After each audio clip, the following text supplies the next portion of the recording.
Okay. Everybody, it's time for the show.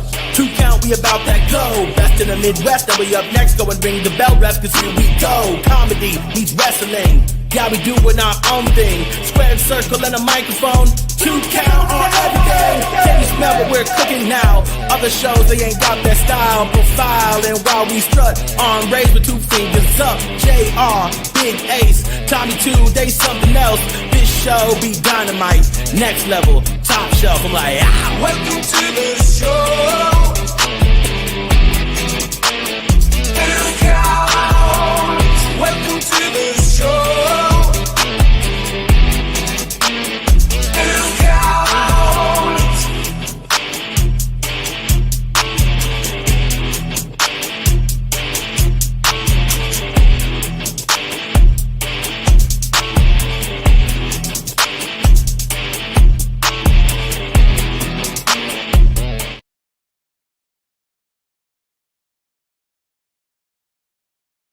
We gotta. Yeah. Mine wanted to mute again right away.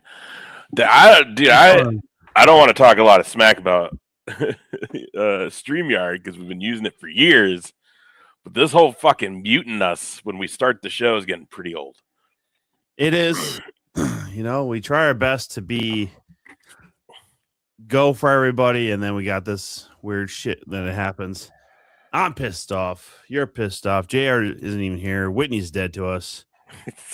Well, not dead to us, just dead in general. But Whitney filled us in. She's got a lot going on. Maybe next week we'll catch her. She's just got a lot of shit going on. We don't even know the full story on a lot of it, too. We just know that there's a lot of shit going on. True.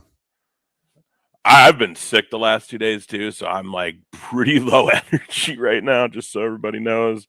That's why we went to Whitney's, because Ace is going to call this one early again. We're going to be done super early. We'll have our guest. JR will barely sneak on here, and then we'll all go home. JR's got to, I get it. You get home from work, you can't just hop right on, you got to, he's got a dog now, remember? So he's probably got to, like, feed and thing has to shit now. Yeah, responsibilities. What's that? Fucking just live that top shelf life, man. Have zero responsibility, all the money coming in. It's great.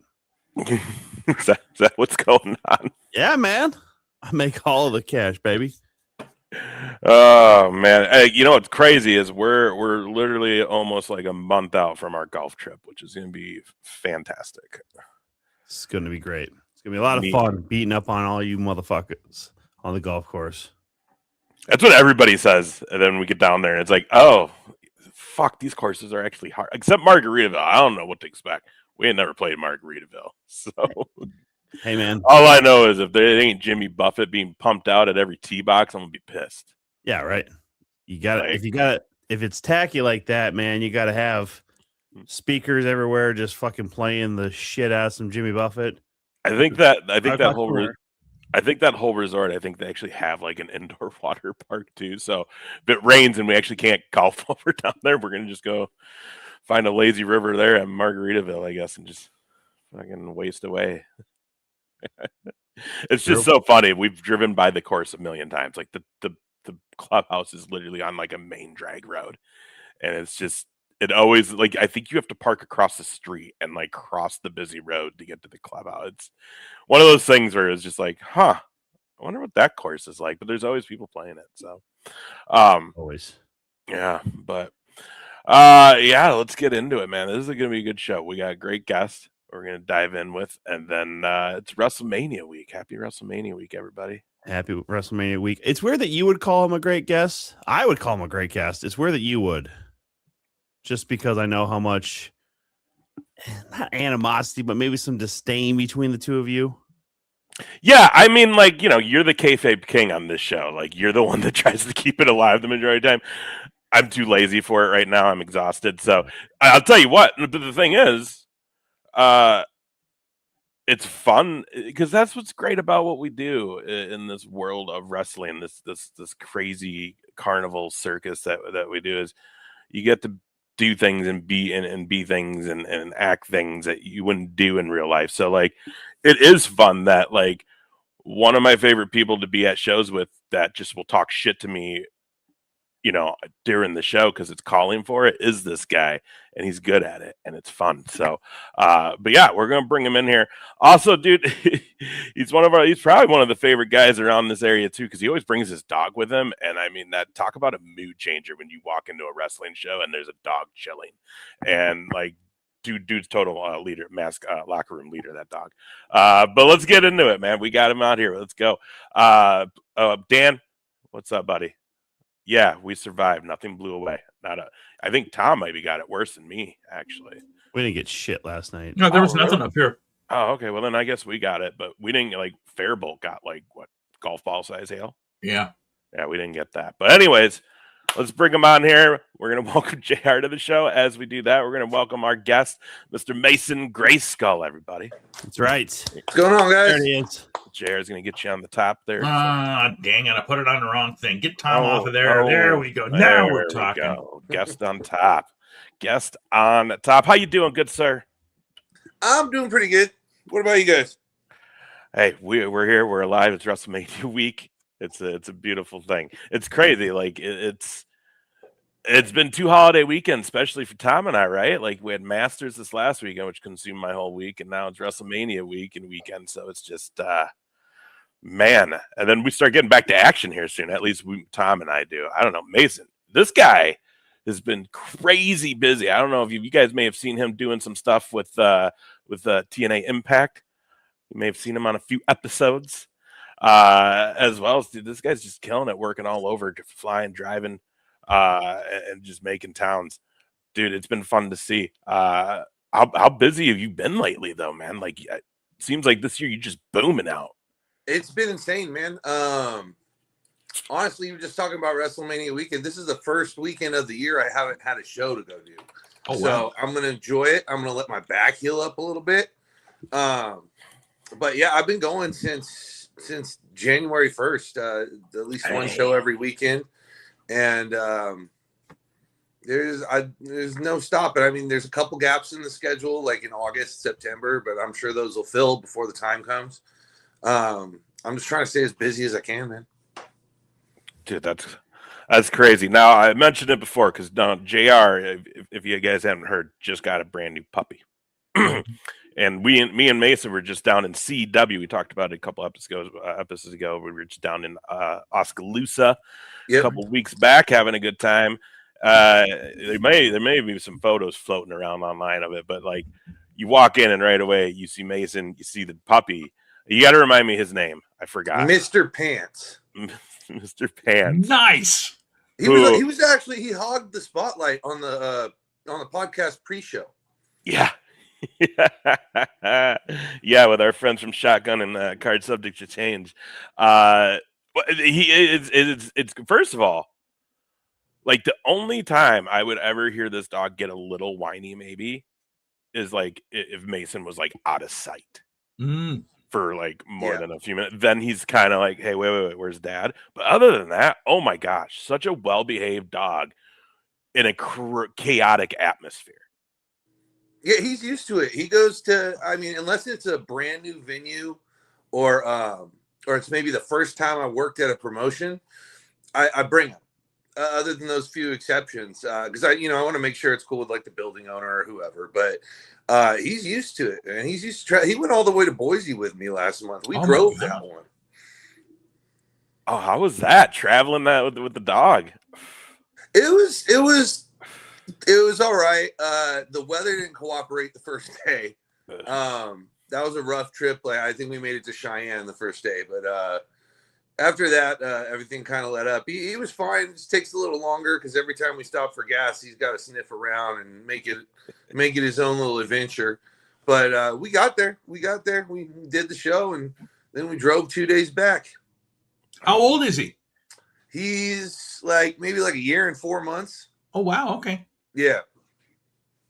What kind of dog is Mr. Pants? He looks like a miniature pit bull kind of. He's like half staffy, and he's got like pug in him, and some English bulldog. Adorable. He just loves my face. He's my merch salesman. Yeah, I pick him out at the shows. We call him Only Paws. It's so great. It's so great. The dude that we were already talking about it. Like, eventually, this dog's just gonna have a role in the shows. Yeah, I tried. Yeah. I tried in Oskaloosa. I talked to Austin about it. Now I can do like I can get my dog really excitable. Like if I just give him like a working punch, like just pull the punch, he'll growl and he'll jump up on me and he'll start like biting my arm. And so I pitched to Austin if we could do that in the match. And he didn't want any part of it. He told me about some match with Al Snow and like Boss Man or something, where like dogs came out and they just like started humping each other and like shit on the outside of the ring. So Yeah, I do remember that. What was that? It was like a cage match, but they had a bunch of like Rottweilers or some shit in there. the cage match or the kennel cage match or some shit. Yeah, something. Yeah, like I pitched it to Austin. Yeah, it's one of those situations where I wish I would have just asked for forgiveness instead of permission. But no, he didn't want anything to do with it. So we kept him occupied during the match. You got to try to see if you can't stick a chunk of ham or something in Axel Grease's pants the next time you guys do a show. Whoa. Why are you going after Axel? I don't know if Axel Grease's pants don't already smell like ham as it is. Shout out to Axel, love him. Hey, brother. Now, Mason, how many years you in? Officially 2. I just saw a little Facebook memory pop up not too long ago. So I've been going at this for 2 years now. I just want to go as long and as hard as I can. I mean, some people know it, some people don't, but I'm the old man in the locker room in most situations. I'm 42 years old, so I want to just go until my body says no more. So I just kind of, I don't have the liberty of doing a match once every 6 weeks and being content with it. I know that I've got, Father Time's chasing me down. So I want to get in as much of this as I possibly can while my body lets me. Well, I suppose even with that age, though, too, the more you're taking the bumps, the more your body can actually get used to it. It stays regular. It's not going to be slowing down too much. Yeah, there is a bit of a callus to it. So you nailed that on the head. And I think it's the same for me as it probably would be for anybody else when you're training. But that first week or week and a half of just taking like 30, 40, 50 bumps a day, those first bumps are the worst bumps. They'll send shockwaves up your neck. You'll end up coming up with migraines. And then, I don't know, after so much, for me, it was about a week and a half. You start getting, not to say they don't hurt. They still hurt like hell. But you get a little callous to those effects and you get a little bit more used to it. So, yeah, keeping up that callus is probably a pretty big deal for me. Let me ask you this, because I think we're all generally in the same age range, with the exception of JR may have a little bit on us. JR's the young man of the group, bro. Right. I don't know about that. He's older than dirt. Mentally. This picture says he's the young guy. Still has his Brazzers page up. Does that say Brazzers? Some jackass. But okay, so like, what are you doing to get the most out of it? Like, what is the conditioning like? What does the off days look like for you? Because again, you're getting in the ring with some of these cats that are 18, 19, 20, 21. They're youngins, they're babies. They don't feel it like people at our age range are feeling it right now. So like, I know DDP will probably preach like the yoga aspect of things, but like, what are you doing to get the most out of it? I've done some yoga and I still do a little stretching here or there, but my typical routine is going to be working out 5 days a week. Typically it's just the Monday through Friday, because Saturday I'm traveling for the shows, and like Sunday I just need to recover. So I'm lifting on Monday, Wednesday, and Friday. And then on Tuesday and Thursday, I'm doing some sort of cardio, whether that's CrossFit, whether I decide to just jog, or even if it's just like a light active rest day where I'll go and walk a couple of miles or something like that. That's what I do to try to stay in the best shape I can for it. But yeah, I'm generally Monday through Friday, I'm doing something, whether it's weightlifting or whether it's cardio. man, we were at the last show we were talking about because I was asking him like, I need to learn how to meal prep or just like eat better. And we were talking about, and I see you posting, man, and it's like it's just so hard. Are you a morning guy? Or are you like evening guy when you hit the gym? Like I'm trying. I like to hit the gym in the morning. Like I like it to be right after breakfast. Like I like the first thing I want to do is go to the gym and just get it out of the way. That way I know it's done. That way I won't get like tired later in the day and not do it. So I'll typically, even when like a lot of times it's not in session right now, a class just graduated. So we'll start the new class in May, but a lot of times just to go in there and help and learn more, I'll go into Black and Brave a lot when the class is in session. And that starts at 11 in the morning. And I'll make sure that I get to the gym and do my lifting before I even arrive there. So it's all said and done before my day even gets rolling. Nice. So what was that like being at Black and Brave? It was difficult. It was tough. I don't know. I think I'm, if not the oldest, I'm one of the oldest people to graduate from that place. Hell yeah. It's a little intense. My body's pretty okay going weekly on these things. If I really need to, I could do a show 2 days in a row, probably take a little longer to recover. But the toughest part was going 3 days in a row every week for 12 weeks. My body was really broken by the time that class was over. But I mean, I just every week kept getting closer and closer to the end of it, and I didn't want to give up on it. So, oh yeah, dude, stuck it out. Go ahead, Jer. I was just saying, do you have any? Given the fact that you're older, do you have any nagging type things that are like take longer than most of the younger guys to maybe let you sort of heal back up a little bit? I don't know. I mean, like I think we all have like little nagging injuries. We push through that stuff. Yeah. I don't hear anything different from the young guys on that. To be honest, I don't know if it takes me any longer to recover than the young guys, or if the young guys are more durable than me. The thing is, I wasn't bumping around when I was 25. True. I was only doing it when I was 40, right? So like, I know how it feels to me, and typically, I'll be honest, in the midst of the match itself, it won't be that bad. Like Ace saw at in Oskaloosa, taking a superplex off the top rope, that's a big bump. Yeah. But I didn't feel it. It didn't really hurt all that bad when you have the adrenaline flowing. It's always about an hour or two after the match. Yeah. When the adrenaline comes down and the soreness sets in, and but it's just part of the gig. It's just part of the gig. I'm not going to sit here and say the 25-year-olds don't experience it. I don't know what level they experience it on, but I can guarantee that gravity's real and they are going to be hurting. Oh yeah. Yeah. So let me ask you this. I mean, you got into it 2 years ago, but like, where does the love for pro wrestling begin for you? And is there like a core memory or moment that it was like, I love this and this is going to be in my life? Probably like 10 years old. So like I was 10 years old and I discovered like Monday Night Raw. Like I wasn't able to do much growing up. I had a really like, I don't know if you want to call it tiger mom or something. I don't know. She wouldn't let me go anywhere. This lady's nuts. She'd have a police scanner running 24 hours a day. Oh. Everywhere was dangerous. You can't leave the house. It was insane. It drove me nuts. So I'd try to find like outlets and different things. And when I saw that, I loved it.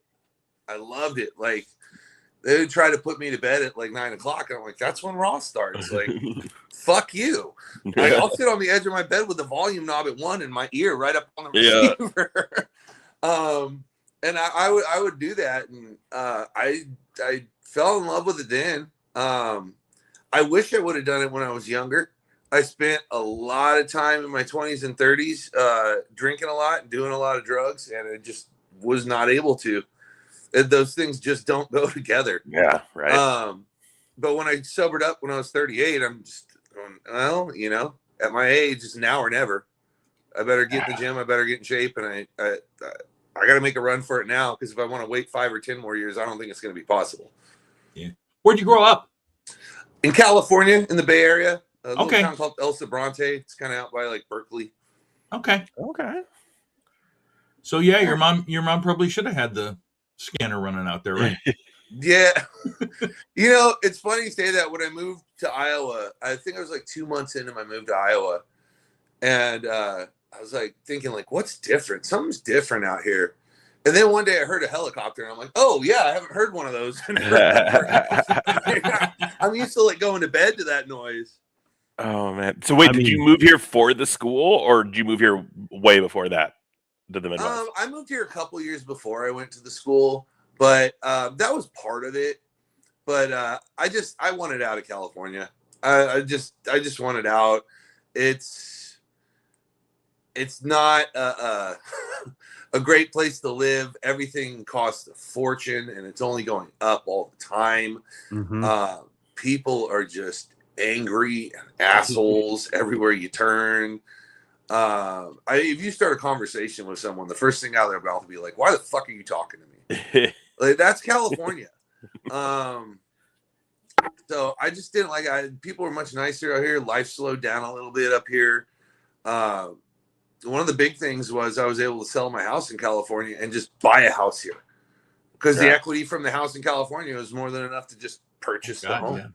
So nice. That really allowed me to focus on my business that I run outside of wrestling, and give me time and flexibility to do a lot of this wrestling stuff. Dude, that's awesome. Wow. So you mentioned, as far as, difference, and you didn't hear helicopters. I'm sure also getting used to the smell of cow shit and, cornfields or whatever probably took a little bit of time to get used to from California. I'm used to the cow shit. My grandpa had a cattle ranch. Oh, no so shit. I grew up helping my dad work on that. We just call that cowboy cologne. That's also being waging at the Cowboys, by the way, calling that cologne. Used to be. What's that smell? Oh, money. Yeah, sure, JR. Oh, whatever you want to say. That's funny. All right, so California to Iowa. You said you mentioned you have your own business and stuff. So obviously, quite a worldly individual, especially for Iowa. I mean, again, you've seen the actual waters of the ocean. So I can only imagine, you having to deal with some of these people who've never been outside of the upper Midwest. What was the most difficult thing, though, as far as that transition? Because it's not easy. I mean, obviously, selling a house in California and then just being able to buy something, that's great. But there is a transition as far as going from coast into the Midwest. That's for sure. I think one of the weirdest, like the more difficult part for me was learning how to maintain a house here as opposed to California. Like, we don't have sump pumps in California. We don't have basements. Like, I remember the first winter thinking out, like, man, I need to tear up this carpet. I'm getting shocked with static electricity every time I touch something. And then somebody's like, dude, run a humidifier. And I'm like, and that just solved the problem. Yep. There's like all these little weird tricks in Iowa to like living up here. I kind of had to learn them, right? Like, I never really had to shovel snow growing up. I've had to do that a few times up here. So just a few. I don't mind it. I like the snow. I like when the weather gets cold. Everybody calls me insane, but maybe it's because, if I wanted to see snow in California, I had to drive up to Reno or Tahoe or something. Yeah. Well, I never really got it where I was living because I was in the Bay Area growing up. And then about college time, I moved to Sacramento. Oh, sure. Hey, Tina. Yeah. And it's us who've been here our whole lives that are like, you're crazy. More fucking everybody snow. Thinks God damn it. They're like, why the hell did you want to move from California to Iowa? I'm like, because it's fucking better. I mean, bless your heart for saying that Iowa's better than fucking anywhere, but okay. Tom will never love it. I will never love Iowa. I honestly, certain people, maybe eventually I'll find a city that actually I enjoy, but I have yet to find a town in Iowa that I actually enjoy. The good part is that none of the cities like Tom either. Yeah, that's kind of true. They don't like you either. I did a really fun show in Osage once, but it's still very small town Iowa. So what are you gonna do? That's funny. So, did you have any prior athletic in your history in high school, anything like that? Was there anything? I mean, I played basketball in junior high. I played football my freshman year. Like that was about it. Yeah, not a whole ton, to be perfectly honest with you. I don't know if you've seen pictures of me when I applied at Black and Brave. Like when I first moved up to Iowa, I had a lot of weight to lose before I started that training. I was a good 280, 290 pounds and like 35% body fat. So okay, I had I did not like my personal trainer for the first 3 to 6 months. I hated his fucking guts. Yeah.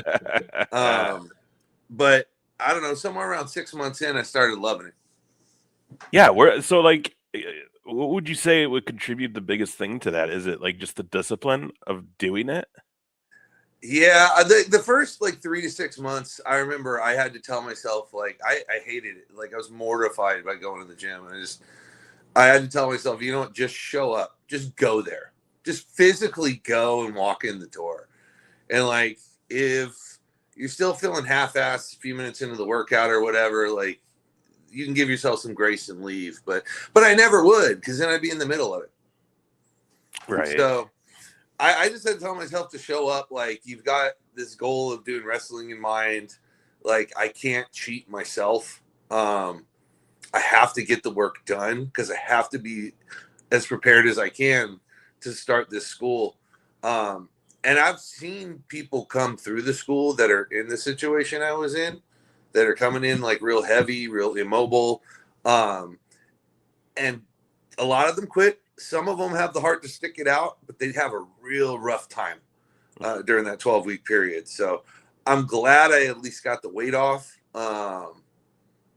got my cardio up a bit, and at least got as prepared as I could for it. I don't think there's any way to fully prepare for wrestling school. It's just a different kind of like athletic endeavor, really.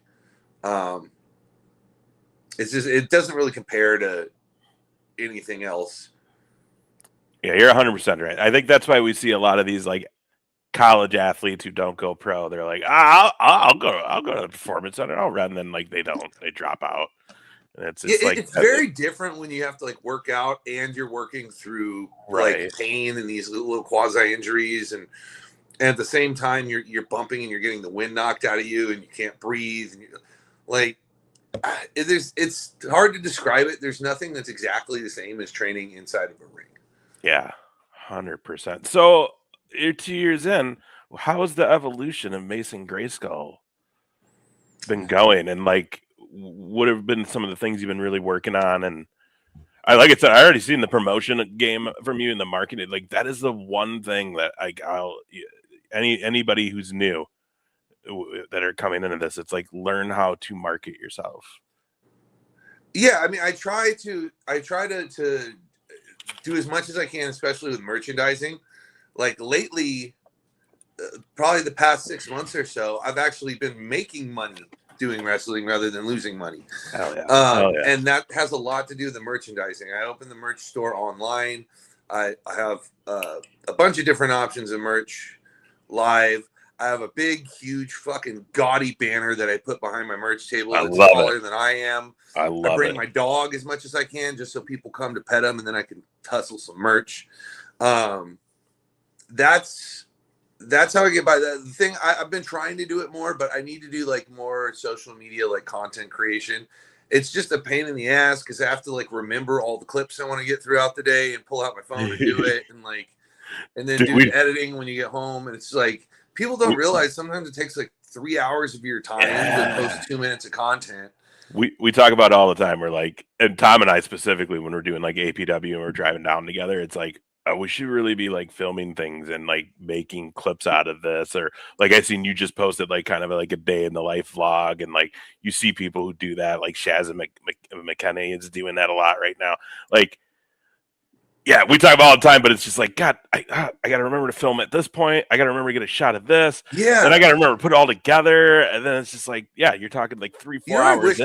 I wish I had enough money to just have somebody follow me around. Like, oh my God, yes. When I was in like Minneapolis doing the extra work in Minneapolis, Tessa Blanchard had some like YouTube guy just like following her around, like taking clips of things. I'm like, God, I wish I had the resources to do that, because that would make the social media game so much easier. Well, Well, I was going to say, you might be able to find somebody that would be willing to do it, for nothing, so that they can say, hey, I'm Mason Greyskull's videographer. That happens sometimes. Like Drew from Wrestle Shots came out to a show once and made like this little clip package for me. But I mean, it's hard to ask somebody for the commitment of hitting the road for hundreds of miles every weekend, all the time, for zero pay. Yeah. Plus, it's hard because you got to have some. The whole thing is the content. Like the more content, the better. So it's like you're asking a lot. Yeah. You know what I mean? I mean, shoot, we have. Which I got the emails though this week. I'll take a look at some of the past episodes there that we're gonna clip up. We'll do it with this one too. And Yeah, but like if you look at like the Jack Vaughns or the Ben Bishops or whatever, like who are the Richard Holidays, right? You know their names because of their social media content. Right. I haven't seen not one damn match of either three of those people, but I know exactly who they are from social media. So that's where you want to be as far as like the social media promotion goes. But like we were saying, it takes a lot of time. It takes a lot of editing. You have to kind of think about what you want to create and how to do that. All the different times throughout the day, you're going to have to stop what you're doing and take your phone out. And, it's a lot. You know what some people also have is a significant other that can do some of those recordings for them. The three of us don't fall into that category. So, Well, the four of us don't fall in that category. well, there you go. See, I was going to say, if you partnered up with somebody that you would have that person you could just bring along because you like them or love them, and then they'll be willing to shoot some video. Come on, man. Like, I would say maybe I could train my dog to hold the cell phone. I was just do GoPro to his head. Yeah, you're good. actually, GoPro to the dog. That seems to be working for some fucking people out there online. You just post all that stuff, you'll be famous no matter what. I think The merch and and somebody has the dogs running by, you'll be great. Could you imagine you come out at Bridge City Slam and the dog's just behind you with a GoPro filming you to the ring? Don't say anything about CEW. We got to not ask for permission anymore. Oh yeah, that's right. We have to beg for forgiveness after we actually do it. He'll be too busy that day to know. You'll be good. Yeah, that's true. He's running around like a chicken with his head cut off that day. Yeah, that's a busy one. That's funny. So are you everywhere I've worked with you? I'm getting a heel Mason Greyskull. Are you straight heel right now? Are you doing babyface anywhere else? And then, if so, do you have a preference of either or if you're only doing heel, do you want to try to do some baby work down the line? So I've done a little bit of babyface work in a couple of different promotions. And like I was excited to kind of do it. And then like the promotion I was out last weekend, they allowed me to do it for a couple of shows. And I'm like, and then they heel turned me. I'm like, God damn it. I was enjoying the practice here. But there's been a couple of promotions here or there where I've been able to do babyface work. And I enjoy it. I think I make a better heel still. I think I need a little more practice at being a babyface. I mean, being a babyface is hard. Like you have to win the crowd through authenticity.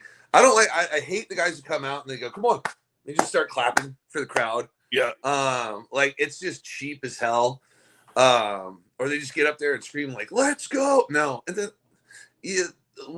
Bret Hart went out there and just was badass and just fought and never gave up. Right. Like that's a babyface thing to me, but you have to be authentic in it.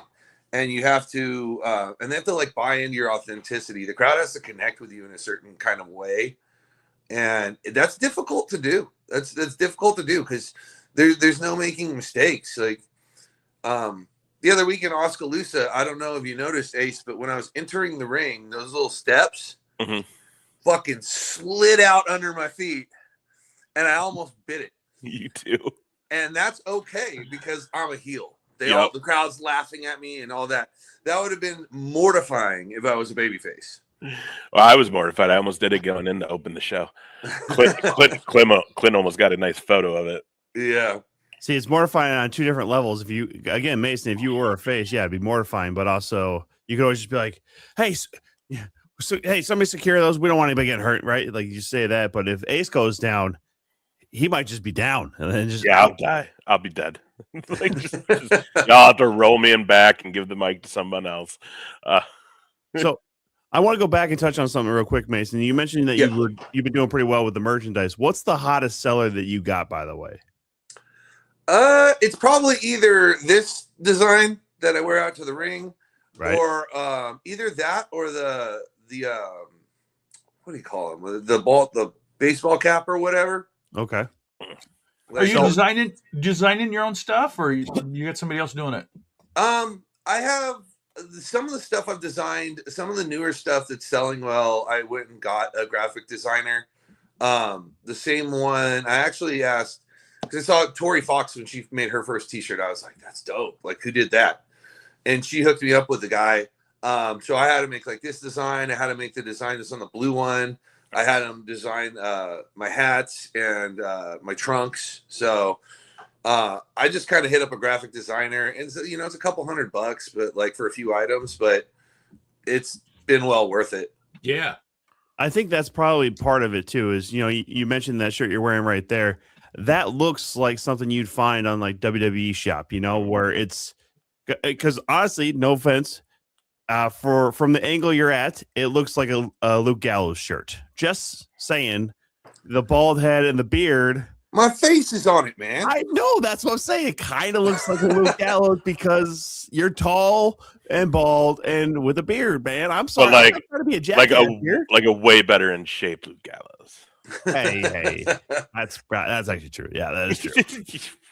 I didn't want to say anything. Who knows? We might have Luke Gallows on the show one day. Who knows? I doubt that. I don't want him to look back at this episode and be like, "Man, fucking that Ace." You might run into him. He's been as long as Whitney's on this show, I don't think that's a guest that's coming on our show. Man, motherfucker. Would they hook up or something? Yeah, they're exes. They used to. Are they really? She's talked about that on here. Oh my god. Yeah. Whitney has a lot of weird ties with big names in wrestling, but you would think she'd take advantage of some of that. She doesn't. She doesn't always like to talk about them, and she doesn't. Yeah, she doesn't talk about it a whole lot. But yeah, she's yeah. Okay. I was literally joking. I didn't know I was right. No, and like they legit were they were like in a relationship for a while years ago. But I've actually hung out with Drew Gallows. Maybe that's why she's not on the show. I might like remind her of him. Maybe, but I'm just saying, like, as far as that kind of shirt right there actually can sell, because we've seen a lot of different merch ideas from a lot of the guys and stuff, and it's as simple as, hey, here's a picture of me and some words, or here's just some words. It's really tough to come up with merch ideas that actually sell it. But like I said, that's a solid design, and it's more my fault that I'm seeing like a Luke Gallows in there and not a Mason Greyskull. So again, that's on me. Dick. I will own that. Well, one thing I do too is I pay a little bit of extra for my merch too, because I want to make sure like I get the really comfortable material that won't shrink in the dryer. Yeah. And like stuff people want to wear. Like I know when I was getting the hats made, like they were trying to pitch me those flimsy like trucker hats. I was like, no, even if it costs more, let's do a snapback. Like that's what people want to wear. So I'll invest in the quality of the material as well. Because I want people to like what they have. Nothing pisses me off more than when I go to an event and I spend $30 on a t-shirt. I put it in the dryer one time and now I can't wear it because it's a freaking muscle shirt from shrinking down. Dude, www.shop.com used to have that problem big time back in the day. Like everything I'd order, it's just like, well, and I don't want to order up because then that one won't shrink down enough. Like I'm just caught in the middle. Yeah. Or the worst thing is when it does start shrinking and all of a sudden you raise your arms and you're like, I didn't know this was a crop top. Yeah, if you got a belly, then shortening the length isn't it? I blame Gildan for ever making mine. So I want to make sure that if anybody's buying something from me, they're getting something that's gonna feel comfortable and not gonna shrink on them. That is always the biggest thing. Is just making sure it's likable in all the different ways. Like the graphics have to hit. people have to at least like you or be willing to promote you too. That's another thing. So that's another thing with selling people don't understand. Like when you're selling merchandise, people actually have to like you to be able to want to promote you. The shirt could be fucking killer, but it's just a wrestler. Yeah, I mean, like as far as the shows go, like people hate me. I'm a heel, but there's people in the business that kill me for believing this, but when I'm at the merch table, I'm me. That's it. Yeah. And I'm gonna have a conversation with you, and I'm not gonna be an asshole to you. There's some people that believe that they should be a dick to everyone they see at all moments in time at every show. You should be, for sure, 100%. Always. I'm kind of the impression that we're at a point where people understand that wrestling is a show. Yep. And when they want to meet the wrestlers and when it's the appropriate time to meet the wrestlers, they want to meet the person, not necessarily the character, right? If I went to like a Comic-Con and I wanted to meet like Giancarlo Esposito, right? I want to meet the person. I don't want to meet the asshole who was Gus Fring on Breaking Bad, right? I want to talk to the actual guy. And I think that's how people are now. Again, like I said, opinions vary wildly on that. There's some people that are like, you should be a dick to these kids all the time. I'm like, they're kids, man. Like they understand it's a show. Yeah. I get I'm it not too. going to be nice to them while I'm performing on the And that's show. the thing. But when it comes to the merch table, that's a whole nother story. Yeah, and that's the thing. When the lights are on and it's your time in front of that whole venue, like you don't shy away. I know that from firsthand. Which I love that you X'd me out on our promo picture for this, by the way, tonight. Thank you for that. And I get it. I get it. There were some questionable calls last year. I got thrown into a position I wasn't ready for. Hopefully this year's going to be better. It kind of got sprung on me. We'll see what happens. I can't promise you anything right now, though, Mason. I don't know.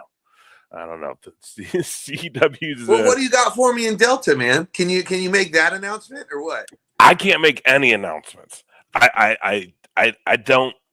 I can't. I just can't. We know. We all know. Hey, we all know at the last show at Oskaloosa, our fearless leader there, Austin Bayless, did come out and he kind of let people know that this year's been a little bit different with CW due to his personal life. So a lot of things. Let's talk about that for a second, though, because as far as I was concerned, Ethan was the legal man in that match, but Jay Wesley pinned me. Hey, I told Joey, I was like, you better make sure you did this right because you got some hot people right now. I don't know. I don't know. Are you saying that 319 cheated? What a fucking! I think they did. I honestly, I believe they did. Ethan Everhart was the legal man. It was me and Ethan, and then out of the clear blue sky, Jay Wesley comes flying off the top rope. He pins me, and Joey counts it. Yeah, I think Joey Leo was working a little too hard that night. I think we needed another referee. I don't know if he was able to handle it that night. But yeah, don't make excuses for Leo. I'm just planting the seed there, Ace. I might call for a rematch. Well, we got Delta in a few weeks, and yeah. We're going to see what happens, but I'm excited to get back to Delta and have some good old asbestos fall have on some the ring. Asbestos fall on your head. Was that your match? Was that your match that it came down on the turnbuckle like right away at the beginning of the night? No. I thought it was. Yeah, it was you. Because you were on because it was tag, right? You were out on the corner. No, and I was in two matches that night. I was fought Rich Maxwell, and then I was in that six-man with like Steve Scheffler and Austin and Donnie and Rory. Yeah, that's right. Oh my gosh, you guys, it was, first of all, super like old school feel, like indie wrestling venue, and it is, but like legit, like this stuff from the ceiling was just falling on the ring. It was crazy. I'm excited to get back there though. That little building in the middle of nowhere. You can't see there's something special about that when you might die from the fucking things falling from the ceiling. You can't say that. Yeah, no one's gonna die. We're all here. That Delta and most of Iowa sucks. Please say it. It's decorative asbestos. It gives it like flavor, like it's character. Flavor, character. Dangerous. It's a little dangerous. Like decorations. What are we talking about here? Asbestos. Feng shui or whatever. I don't know. Feng shui. Get the hell out of here, guys. What the fuck? Oh my god. You know what? Y'all can just go ahead and have your asbestos. I'll be over here living in my asbestos-free zones. I will never go to Delta Dome, mostly because it's Delta, Iowa, and the place can. Hey, Fuck let me it. just say, That's not true. Delta Dome with its asbestos and everything, is by far not the worst or most ghetto wrestling venue that I've wrestled in. Ooh. So, in these circles, you'll see a lot of weird stuff. That's funny true. because Tom's got a good question that'll probably come out in one of our later bits. Oh, wait, he's already talking. We may as well just talk about it now. Like, yeah, what is the worst venue, man? Like, what is the worst place you've wrestled? Oh, You don't need to hit the there's promotion, 'cause I don't people want you to do that, watching this, and they're gonna call me out. No, don't worry about the promotion. Just say like whatever the venue might be, because we've sometimes multiple promotions might run in a venue, so you don't have to say all that. But Okay, so there was a place in like somewhere in Illinois, and I think I was wrestling in a 12-foot ring with like broken boards. Whoa. I believe it was like 12 feet. I like suplexed my opponent and from one corner, and then his feet were under the ropes on the other corner. Good Lord. Like I whipped him. I gave him an Irish whip, and I was gonna run in with a clothesline. And as soon as I turned around, I was already there. And there was like, I remember there's a board in the middle that was just like cracked, so it was just sinking completely. You could see it, like the lip of it coming up off the side every time someone stepped on it. Oh my gosh. So that's maybe that's enough information without giving away the promotion or anything. That sounds like the Buck Zumhoff ring that he used to bring to the bar back in the day that I DJ'd at when he brought his midget wrestling to town. I was just gonna say, because even a 12-foot ring would make midgets look fucking big. Are you kidding me? Yeah, it was hard to work in, but it was, I don't know, at the same time, it'll teach you some lessons about ring placement for sure. Oh yeah. Yeah, everything's a lesson, right? Everything you do in this business, everything can be considered a lesson as you go forward. I learned something every match. Like even if it's just like a tiny little thing, there's something, because I don't know, I'm my biggest critic. I'm gonna look back on it and be like, damn, I forgot this part, or I did this wrong, or like but I'm gonna learn something every match, one way or another. That's how it has to be in this kind of business. If you want to evolve and grow and become better at it, you have to in this kind of thing. When you have to perfect your craft. And speaking of that, as you've been a fan for since 10 years old, you said you're now 2 years into the business. Now that you're working, now that you're on that other side, because we talk about it on here, because like this show kind of saw us be like a podcast to where we were doing this show when it kind of turned to where JR does some like stuff, production stuff for Madhouse. And then me, Tom and I are at APW, and obviously I'm around at a bunch of other places. You see me there.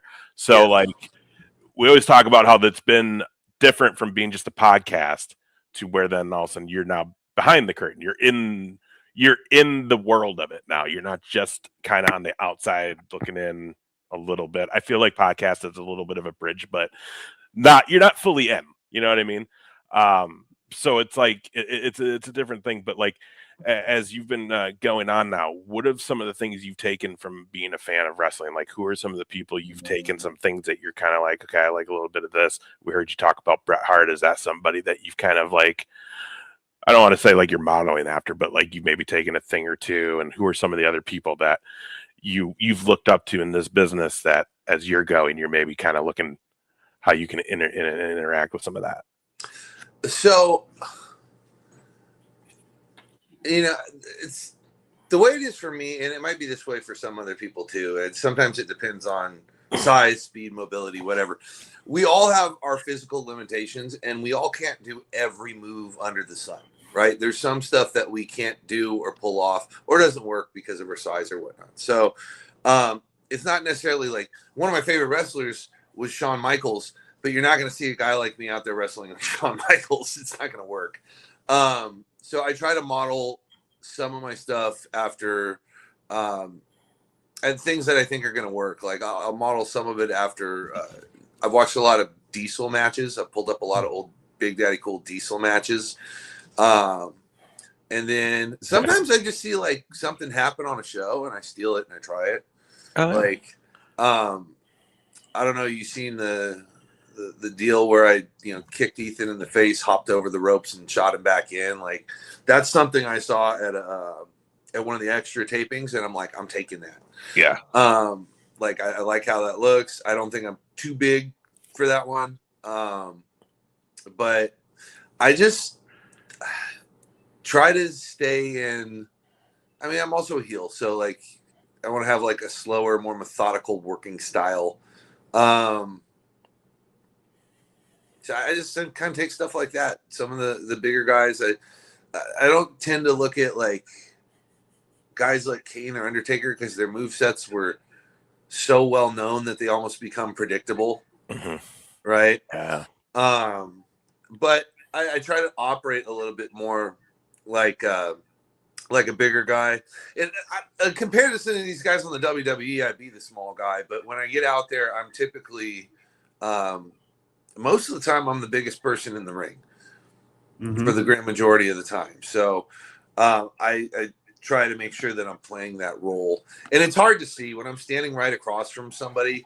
They could be 5 inches shorter than me and 40 pounds lighter than me, but they feel like they're the same size because I don't see myself in my. It's only when I look back at the tape and go, damn, I look massive compared to this person. So I have to try to keep that in mind and try to work in that type of a style. It's fair.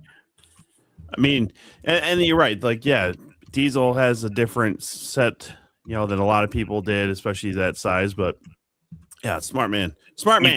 You taking any influence outside of wrestling? Influence and applying it to your wrestling career? You know what? No, but that's something I absolutely should do. That's something I've been toying around with in my head, but just means I'm gonna have to spend more time watching a bunch of movies. I hate dead time. I really do. I'm such a go person. Sure.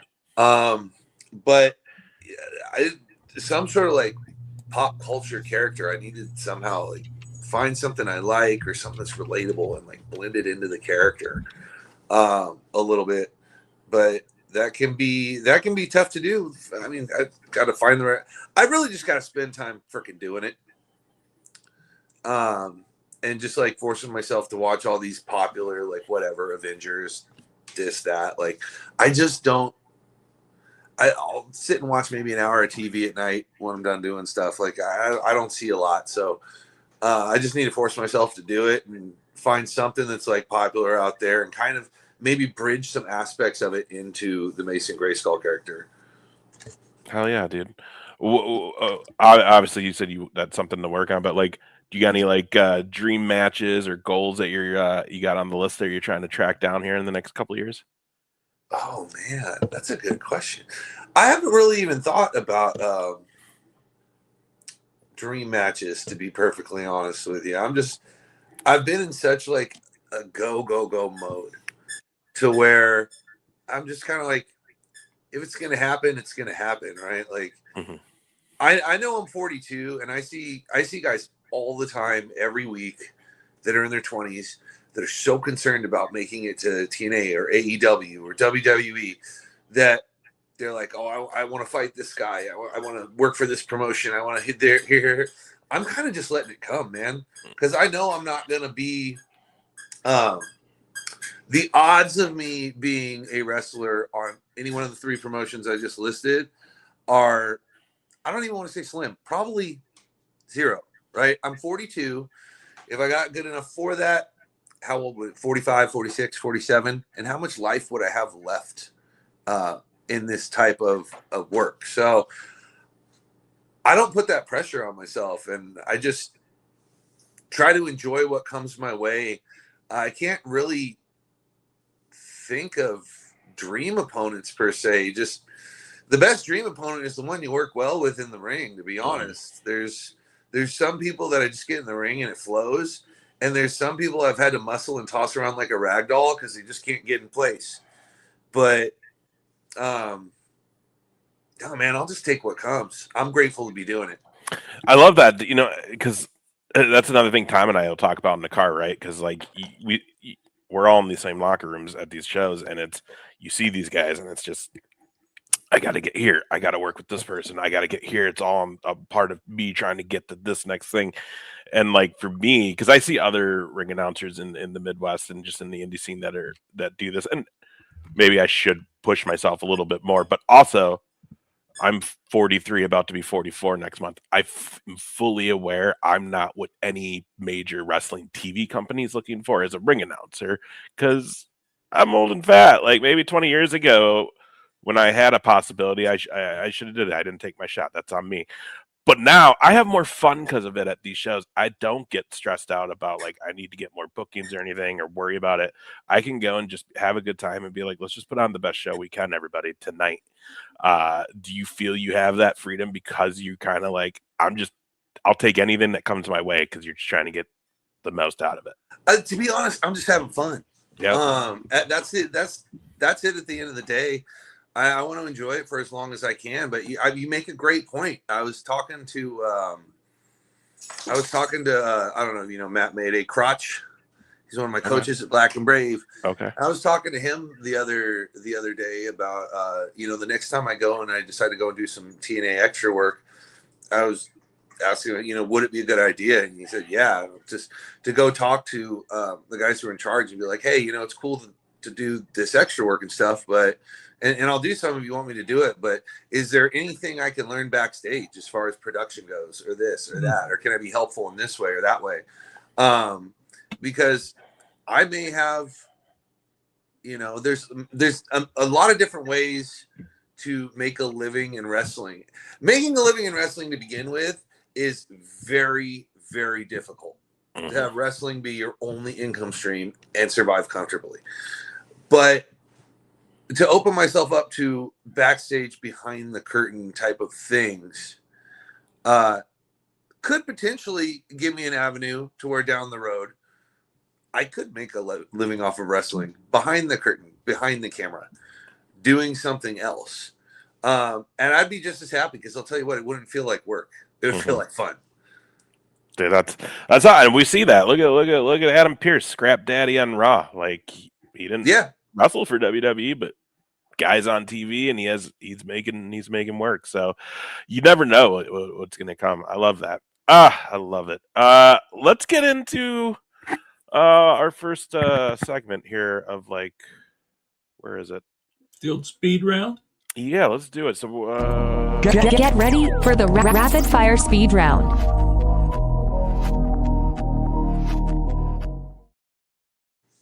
Someday we're gonna figure out a way better name for this because this has never been a speed round. But the whole idea, Mason, was that this was just like the three of us were just rapid fire questions to you, maybe about wrestling, may not be, and you just answer it, and then we just move on.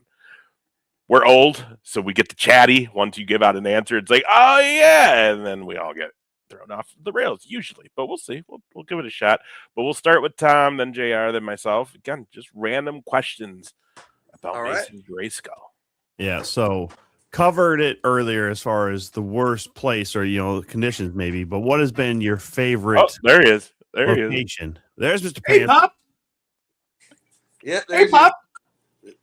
Hey, buddy. Hey, buddy. Oh, yeah. I can see why people want to go up and pet Mr. Pan. Yeah, that's a nice looking dog, a friendly looking dog. Yeah, he's very friendly. All right, so yeah, back to the question. What's been your favorite place? Not necessarily promotion, but what's been your favorite like location that you've wrestled so far? Oh man, that's tough. Maybe, yeah. I guess. See, this ain't gonna be much of a speed round.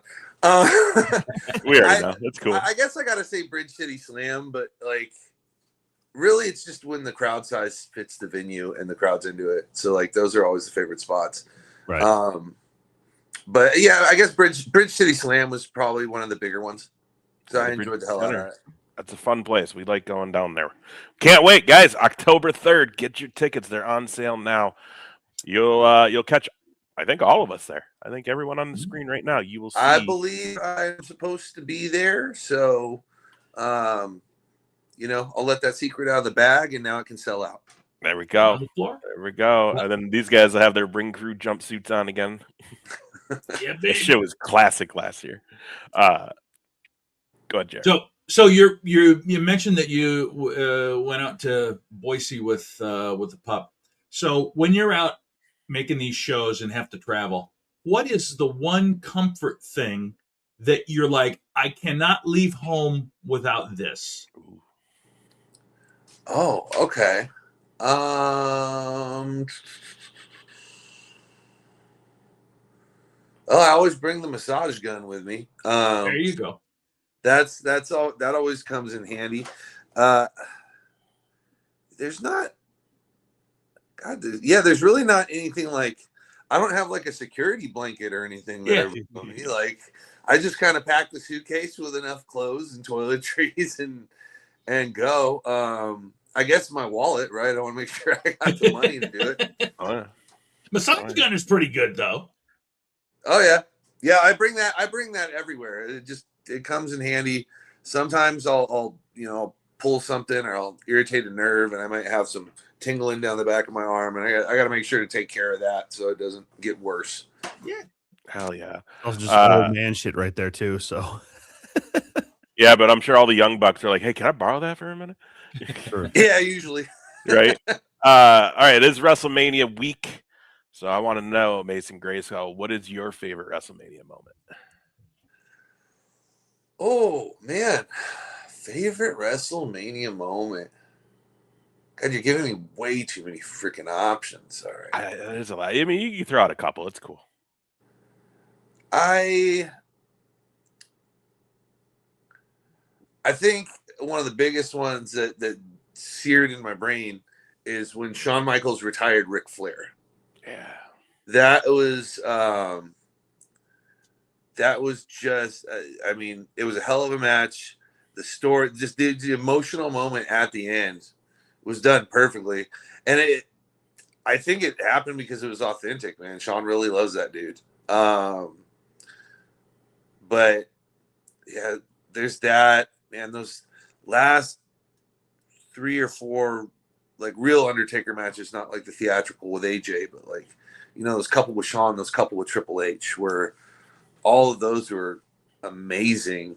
I don't know what they're gonna do with it, but I'm looking forward to this Brock Lesnar Oba like match this weekend. Mm-hmm. Because I think it has the potential to be insane, but I haven't seen much of Oba's work, so they're sure selling it like Brock's an underdog. So I'm curious to see what they do. Yeah. We'll get into our WrestleMania picks here to end the show tonight, guys, because I want to touch on that too, because they gave Oba a mic on Raw, and it went better than I thought it was going to go. So, all right, go ahead, Tom.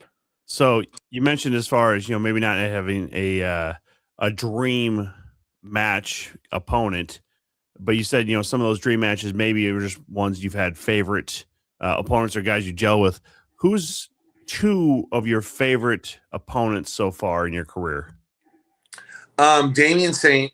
It was everything just came easy with him, and we did like a 18-minute match in like a 10 building that had no AC. I don't know how we survived, but yeah, I had a great match with Damian Saint. He was a lot of fun to work with. Who else? Who else is pretty easy? Believe it or not, I'll just name one of them. They're both pretty easy to work with, but like with the 319 working with Ethan, he makes it pretty effortless. Really, it's not so much people knowing or not knowing what they're doing, but it's just like their placement. If they have a good base, if they have enough strength to do certain things, and like they don't try to do things that they can't do, that's typically when it goes well. But I'd say Ethan Everhart and Damian Saint probably. That's awesome. And always make sure never to give Jay Wesley any credit whatsoever.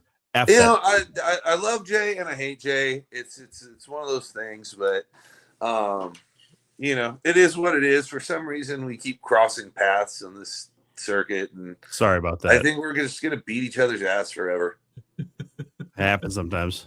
You have to be 2 J's now, though. You have to be just Jay Wesley and New Jay. Well, I haven't had Yeah, both. Ninja yet. That show got You got beat up because of the snow. Oh yeah, that's right. That's right. It's fucking winter, man. I hate I hate snow. See, this is why when you're like, I don't like it. It's like, no. I mean, there's times where it's inconvenient. Like that last show in Wacoma for Social X, where the last 25 miles of the drive was like an inch thick of ice. Oof. It's like, ugh. But we got there. Good thing. Oh.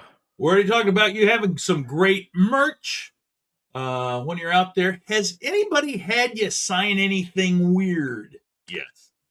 Yes. What was it? I signed a couple people's cheeks in Wisconsin the other week for some weird reason. Interesting. They wanted their cheeks signed. Somebody had me sign their forehead. There was these kids once that said like I want like who told me to write like I want to bang you and then their mom's name on an 8x10. Yes. And they literally paid me extra to do it. Oh my So God. I did it. Hell yeah. I feel like I was at that show. You should have also maybe just included your digits. You probably would have heard from the mom by now. Who knows? Like I feel like I remember hearing you guys talk about that. It was one of the oddest requests I've ever had because it was like something Julie, and I was like, who's? Because it was two like teenage boys, and I was like, who's Julie? And he's like, oh, that's my mom. Oh, I love it. I also just if anybody's wondering, when he was talking about his merch table earlier, Mason mentioned that he has this big what was it called? The big It's like a big retractable banner. The big retractable banner with him, and I will tell you right now, any show he is at and you see everybody's merch setups, it instantly stands out because it's just a life-size picture of Mason at the It's table. bigger. It's taller than I am. Yeah, It's life size. It's guys, get yourself one if you're on the indie scene. It helps draw the attention. If we start selling 2-count merch, we're not even putting our logo on it. We're just making that. Again, like another idea I got when I did extra work. Like I wanted to try to study the place when I'm out there, and I remember helping get merch tables ready, and they had tons of those retractable banners with all their superstars on them.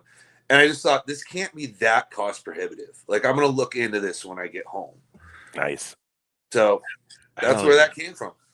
And those things literally those things take 5 minutes to put up, right? Yeah. Oh, they're the most even. compact things in the world. You basically like undo a thing like it's like a blind person's walking cane. Just snap together. Yep. You pull it up and you hook it and you're done.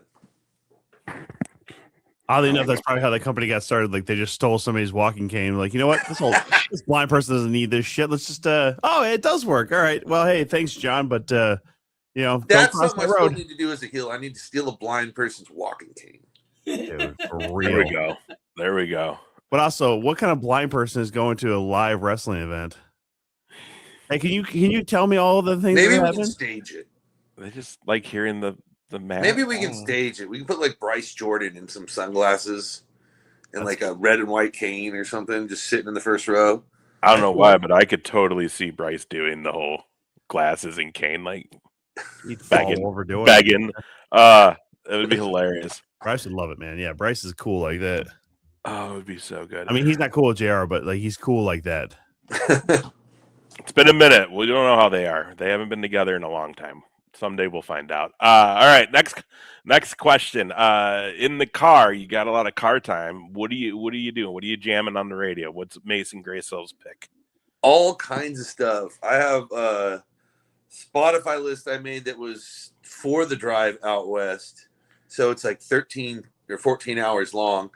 And it's got everything from like 90s rap to like rock emo music. It's got some country. It even got some freaking boy bands on there. Like I'm a mix of everything that I just listen to, because if I just listen to one thing for like that long, I'll end up getting bored. Yeah, 100%. I mean, when it comes to leaving Iowa, I'm always playing bye. So I'm out, but I get it. So yeah, boy bands, throw it in there. Why not? That's what's playing once you pass somebody on the highway because you've been waiting for 20 minutes to do it. Oh, I don't know. I love it when the Ludacris song comes on for that. Yeah, yeah. Move it. Yeah, I got that Dude, one on the playlist too. It is always the worst thing when like we're going down to Waterloo. You know, Ace lives in Rochester, so just once you get 52 to 63, and then you're trying to go 63 into Waterloo, I don't know what it is with everybody who is a farmer or lives in that part of the world, but fucking hell, could you go more than 55? I know it's posted 55. That's how I feel when I get into Minnesota. Like it goes down to 60 and everybody drives like 50. I'm like, you step on the gas, Dude. I don't know. It's a Midwestern thing, but All I know is when I was driving to Oskaloosa the other week, first of all, it took me through all the country, like county highways and stuff. But for like 25 minutes, there was a car riding the car in front of them's ass. And we were doing like 45, 50 in a 55. And I was just losing my mind. We finally got to a point where it was a giant hill, so I could see no one was coming. And I was like, fuck this. And I literally passed both of them. As soon as I did that, the one car fucking followed me. And I'm like, you had a half hour I've been behind you. You all that time, there was no one. You could have done this. And you waited till I had to pass both of you. Like, only in Iowa. Only in Iowa. that is fair. So, so you mentioned Black and Brave as the school, the training. Do you have a favorite trainer that you had at the school? They all sucked, man. They all put me through hell. That was not the answer I was going to think of, but okay. I mean, look, I love them all. I love them all. There's three of them. There's Matt, there's Merrick, and then there's Colby. But like every last one of them put me through hell. But it's for a reason. So I'm kind of glad they did. I think that there should be a barrier to entry in this type of a thing. Mhm. I don't like seeing wrestling schools that go too soft on people or kind of let them get away with things or let them get past things without doing them. And like, I think that if you're going to do this, and the biggest thing that we do is protect the guy across the ring with us. That's one of our biggest responsibilities. So if we're going to do that, I think there needs to be some sort of almost litmus test for, can you like, and Black and Brave is definitely that. Black and Brave will chew you up and spit you up. There's a reason that a lot of times half the class quits. So there's a lot of punishment. It's a lot of work. But I'm glad I did it. I think it was a great school to go to. I think that you can probably learn the moves at any school you go to, but learning psychology from Colby, from Seth Rollins on how to structure and put together a match, I think that was a clear advantage of going to Black and Brave. Oh, yeah. They're making a movie about your life to this point. Who is going to play Mason Greyskull? Oh, shoot. Who's going to play me? Damn. This is such a weird question. I don't know, man. Who do you guys think? Who do you guys? I'm curious now. Let me turn the question around.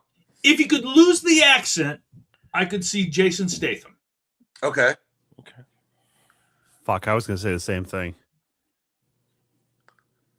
Well, there it is. Jason Statham. Yeah. I can see it though, for real. Like, Yeah. He's probably way too short to actually play you, but Right. we'll put some stilts on him or something like that, Yeah, that's a good call. They shoot from a low camera angle though, so he'll look tall. Yeah, and then they could just hire Mason to actually do his own all the stunts for it. There you go. All right, I'll ask another one quick here while Ace is thinking. Oh, you're good. So you're down there working at Black and Brave. So how many times have you ate low pies? A couple of times. I've gone there a couple of times when they have like viewing parties or something, and I'll get like share a little mini pizza or something, but it's not typically part of my diet. No, sure. So compared to other pizza, how is it? It's really good. Okay. I think it's really great. I've had some other pizza in the contractually obligated to say that. No, honestly, I think if there's somewhere that I'd go for pizza, it would be there. Because that's occasionally when I do like a cheat meal, that's what I love my cheat meal to be is pizza. Nice. But I don't think I've had better pizza in the Quad Cities than Low Pies, so I would go there. Nice. A question, like, how often would it happen that other like WWE talent would show up at Black and Brave, and when that would happen, would they work with the students that were there, and did you take away any like great advice when that kind of thing would happen? It's not super often that something like that happens. Like, of course, we're gonna see Becky there from time to time, so she's kind of married to the guy. But like usually they'll bring that in for like seminars. I know we've had Jerry Lynn there for a seminar, and we get some value out of that. But I know it has happened. I haven't seen it happen. Sometimes like people will stop in. There was one day I walked in there and why am I blanking on the name of the band now? State Champs, that band, that rock band, State Champs.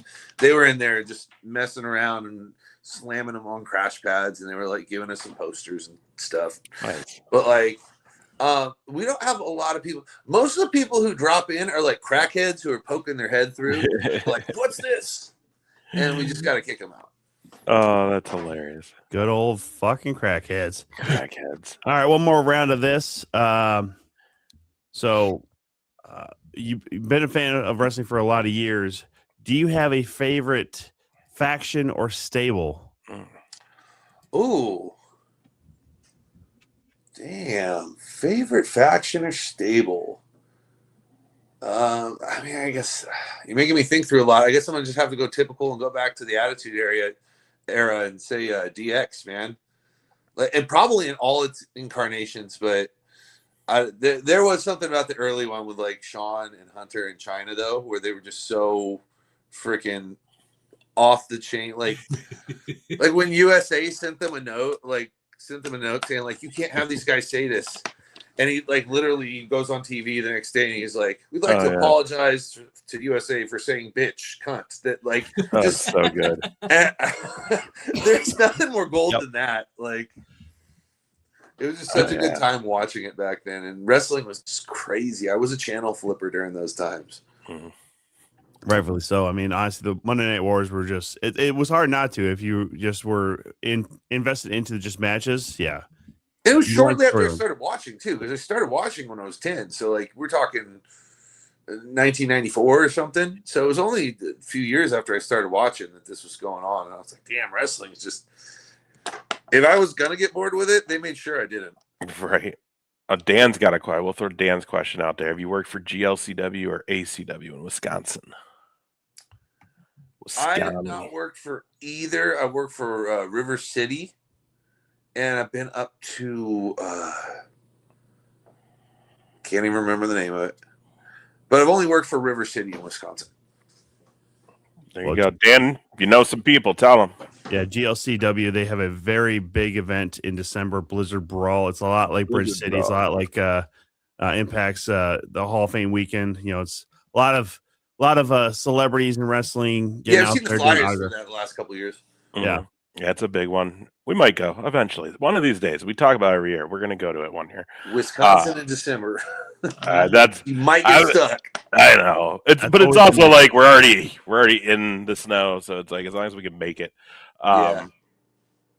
All right. What is your favorite way to spend the day off? No wrestling, no day job included. Usually it's just to like binge on some TV, and if I'm lucky enough and it's the right time to have a cheat meal with it. I'm on the road. I'm doing stuff all the time. I'm talking to people all the time. My brain's on overload. I already have ADHD. Like a quiet day is chef's kiss, man. Yeah. And the follow-up would be what kind of TV shows are you binging on? Whatever I find to binge on Netflix. I mean, whatever looks fun that day, I guess. Gotcha. Like, do you have a favorite? Now I'm watching through Scandal, but I'll just see an episode or maybe two as I'm going to bed, and then I fall asleep, and then start everything over the next day. Do you have like a favorite TV show and movie? Okay, so best series of all time ever has got to be Sons of Anarchy. Okay. And then best movie, that's tough, but I mean, I might say there's probably a few up there, but I might say Shawshank Redemption. I mean, what guy doesn't love Shawshank? Yeah. And I was going to even ask you about some extra work. Like, have you ever decided to maybe just go into acting and just be like, yeah, I got some tattoos. I can wear a sleeveless shirt. Let's put me on a fucking bike. Let's Sons of Anarchy this one. Dude, that would be awesome. I wouldn't even know where to start, but I mean, who knows? that would be a lot of fun. Oh, yeah. You can do it. I'm sure you can. You figure just it gave out. me an idea. Maybe that's Hell where yeah. the Mason Greyskull gimmick kind of evolves to, is more of a biker look. I don't know. I mean, a leather jacket is pretty easy to come by. You just got to make it look actually worn in, because I've seen some guys bring in leather jackets that are way too crisp. And like, this does not work. No, dude, you fit the mold of like you could have been an Aces and Eights. You know what I'm saying? Yeah. Like you could pull that look off. You know what I mean? I probably like could, but I don't ride a motorcycle, so I don't know how genuine it would be. him and West though as a tag team would be awesome. Oh yeah. That's true. Wes Briscoe and you. Yeah. I mean, Yeah, it'd be a good team. It'd be a real good team. I'm sure we're going to see Wes in July. Wes and Jerry will be in Minnesota, Waverly, Minnesota, May 9th. I don't remember the promotion's name that's bringing them up there. I just know I'm going to go up there and hang out. So, awesome. All right. So we're going to do the time game with Mason. It's been a minute since we've done the time game, and then we're going to get into our WrestleMania picks and call her a night. So here we go.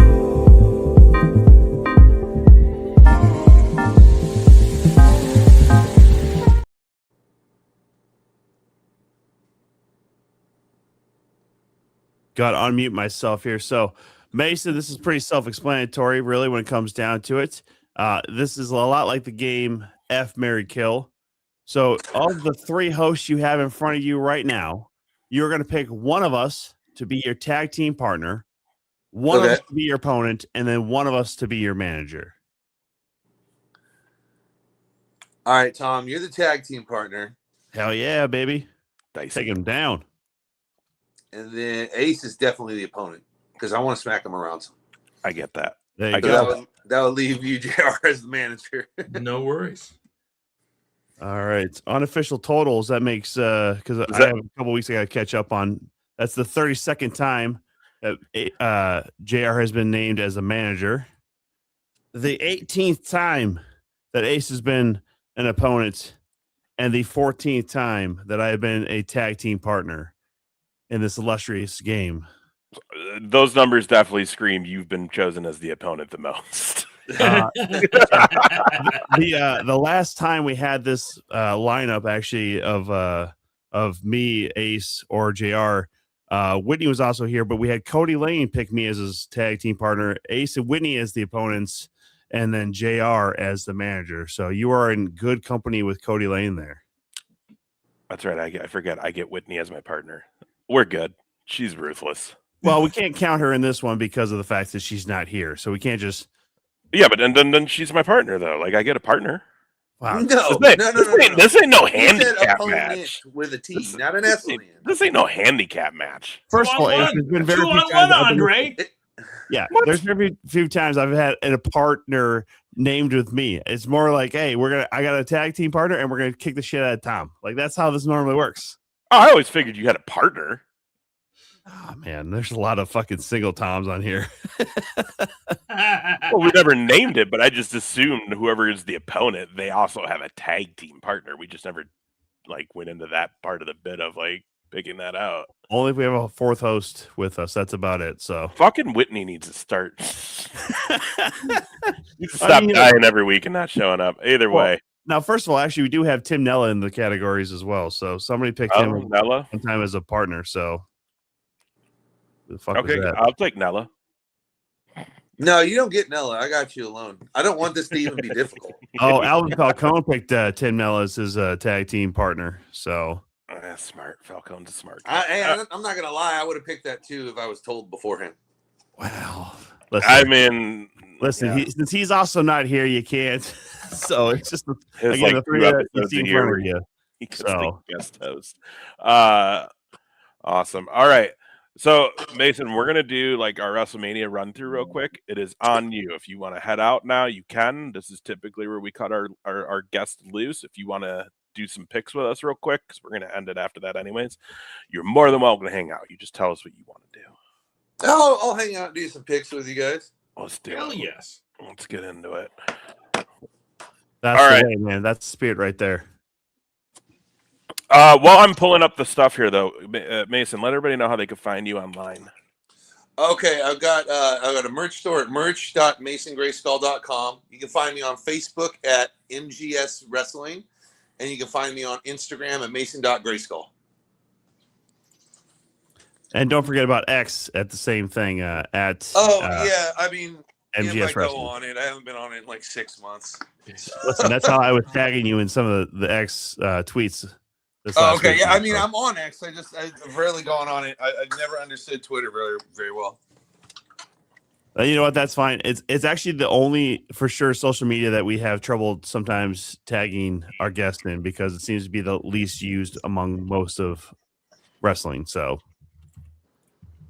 you're missing out, buddy. You're missing out if you're not using it regularly. Dude, it's crazy though. Like it's X is nuts, dude, or Twitter, whatever we're gonna call it now. It gets nuts on there. Okay, where's my? We're gonna pull these up. Sorry, guys. No, that's fine. No big deal. So you say Mr. Pants is a year and a half? Just about. Yep. And he heard you too. What's been your favorite part so far with Mr. Pants, other than the travel? I don't know. He's got energy all the time, and he's just a pleasure to have around. Really, It's gotta be nice on the road too. Yeah, once the potty training got done and the frustration was over, he's Yeah. been a pretty good dog. Hey, JR, how's that going? So far so good. Not toilet trained yet, but very close. Not toilet train. I think it was like the 6-month mark that he was fully potty trained. Yeah. Pictures. I mean, I'll go out. I'll take it's a little French bulldog, and I'll take her out, and she doesn't know quite how to empty her bladder yet. So she'll pee, and then we've learned that we got to stay out there and make her stay out there until she poops, and then she'll come back in, get the zoomies a little bit, and then sneak off somewhere and poop in the house. So, Yeah, that's what they do. Yep. You know, the crazy thing was we've been hearing about this puppy for the last 3 weeks, yet we saw your dog before we've seen Addie. You want me to go get her? She was not here when I came home. I'll go get her. Yes. Hold on. Come on. Stand by. We have a certain level of fan base that is only here for either Ace's cats, Whitney's cats, JR's dog, or any of our guests if they have animals. So, Well, good thing I brought my dog on. Yeah, dude, we got a huge animal following. So wait, did he go get his dog? We're gonna get going anyways. I'm not gonna wait for him. So let's see. I'm gonna move. And I'm not gonna try to upload all these pictures. The 2 I loaded are shit. I don't know why they're such a shitty quality. So we'll just show them off the old sharing the screen of www.com. So we're gonna just go down the order of this. Mm-hmm. That works. I don't know if this is the first match of that night. This will be interesting because I haven't even had time to watch lately, so I don't know half the matches that are happening. Okay, perfect. Honestly, that's sometimes better just to get like kind of a clear set of eyes and ears on this then. So this one has got a lot of talk right now because this is obviously Cody Rhodes taking on Randy Orton for the undisputed WWE Championship, which already a big story with Cody and Randy with legacy and the past and all that good stuff. Pat McAfee was the wild card that got thrown in there 2 weeks ago, and a lot of people lost their minds over it. Didn't think it needed to happen with already a story built there with these two having that history. And honestly, yeah, it feels weird having Pat McAfee getting thrown into this. I don't know where you guys are at on that. Well, so I'm Pat feeling they'll do McAfee, so. They'll probably bring Jelly Roll in to deal with Pat McAfee or something. Well, no, they just beat up Jelly Roll last night, I think, or on Raw. Oh, well, then definitely bring him in. Or on SmackDown. No. Did he pee on you, JR? Watch him piss on the keyboard. Oh, it's gonna be hilarious. This dog's like, "What are you doing?" I was sleeping. I was nice and comfy in my bed, and you had to go wake me up and bring me over here. Yeah, she was eating a. Here you go. I'm gonna take this off real quick. All right, there we go. We'll bring it back in a second. But there you go, everybody. You've been asking for 2 weeks. There's JR's bye. Addie has the eyebrows of Addie. Oh, She's like, this is not comfortable. Here, sit up here. Sit up. Break the computer. Break the computer. I think he muted himself. I don't know. Anyways. Something happened. Again. Well, welcome to the show, Addie. Welcome to the family. Look at that cute little pup. Yeah, I like Mason said. Yeah, Jelly Roll is probably going to get involved in this somehow. Do we see the wild card though? Do we see DiBiase Jr. make an appearance? He's cleared of all charges, not guilty on the whole fraud stuff. Yeah, I don't think so. Yeah, I kind of don't either. I mean, it depends on how active he's been in the gym, at least, because he would still want to be able to get involved and do something. So, but Mania is a good thing where he can just maybe come in and do like one little thing. He didn't have to train like he would for a match. So, well, I don't know how many fans know about the full legacy scope as far as even with DiBiase Jr. though. And that's a long time ago. And that's the problem. That's the story that should have been being told. Yeah. For this whole build. And then, like I said, again, the thing with Pat McAfee is the word is this came from like TKO were the ones that made that call. It wasn't actual creative. It was TKO being like, hey, he's going to sell tickets. So let's get him on here. I don't know. It just seems, I don't, because we just saw Pat McAfee like a month and a half ago say, I'm stepping away from WWE for the foreseeable future. It's been fun. And then all of a sudden he just gets brought back 2 weeks out from Mania. But money talks, baby. The match itself is going to be great. I mean, these are two solid talents. These guys know each other in and out. And what I'm excited about is they're going to tell a great story with the match. It's going to be. That's going to be a barn burner of a match, I think. Yeah, I mean, it should be good. I still hope that Randy wins because I would love to see Cody finally stop trying to be face because I think even his time so far in WWE, he's run the course, and we saw that with his time in AEW. He ran the course where he then refused to go heel, and I think now would be an actual good time if he loses that title. Lose your mind a little bit, come back a little bit psychotic, a little bit heelish, at least, even just a little bit. He doesn't have to go full heel, but just start using some of those tactics that you didn't want to use before to be able to win. And I think that tells a better story for Cody anyways, because, with all those dusty finishes that we saw his dad go through as a face, Cody seems to be, kind of resisting some of that stuff too. So I think it'd be kind of fun to see him at least go with some heelish tactics, at least. That could be interesting. Yeah, I mean, I think so too. I think the big thing with that is they're just afraid to pull a trigger on a full heel turn because he's probably one of the bigger merch movers right now. Who knows though? Danhausen may change all that. Yeah. If Danhausen curses him, then he'll always sell merch. Well, I mean, the guys, from what they're saying, his shit's selling, Danhausen. So. Oh yeah. The Fanhausen shirts. He's always been a merch machine. Yeah, for sure. Next match here, Women's World Championship. Stephanie Vecchio will defend against Liv Morgan. This is the one that I feel has had the best build as far as like I want to see these two tear each other apart because that's been all we've been getting is these two are just beating the hell out of each other these last few weeks. Dude. We know Liv posted that she was at Coachella, and I'm very curious to know if that was makeup or if she was just that fucking still hungover from Coachella. Because if you watch Raw, dude, her eyes like crazy. Yeah. Crazy. Well, I didn't get to see last night, but yeah, this build has been way better than the It's other the- women's title match. Last night was the most unhinged I'd ever seen Liv Morgan on camera. Like just going full in, just screaming. And again, like it looked like she hadn't slept in 3 days. Yeah, no makeup.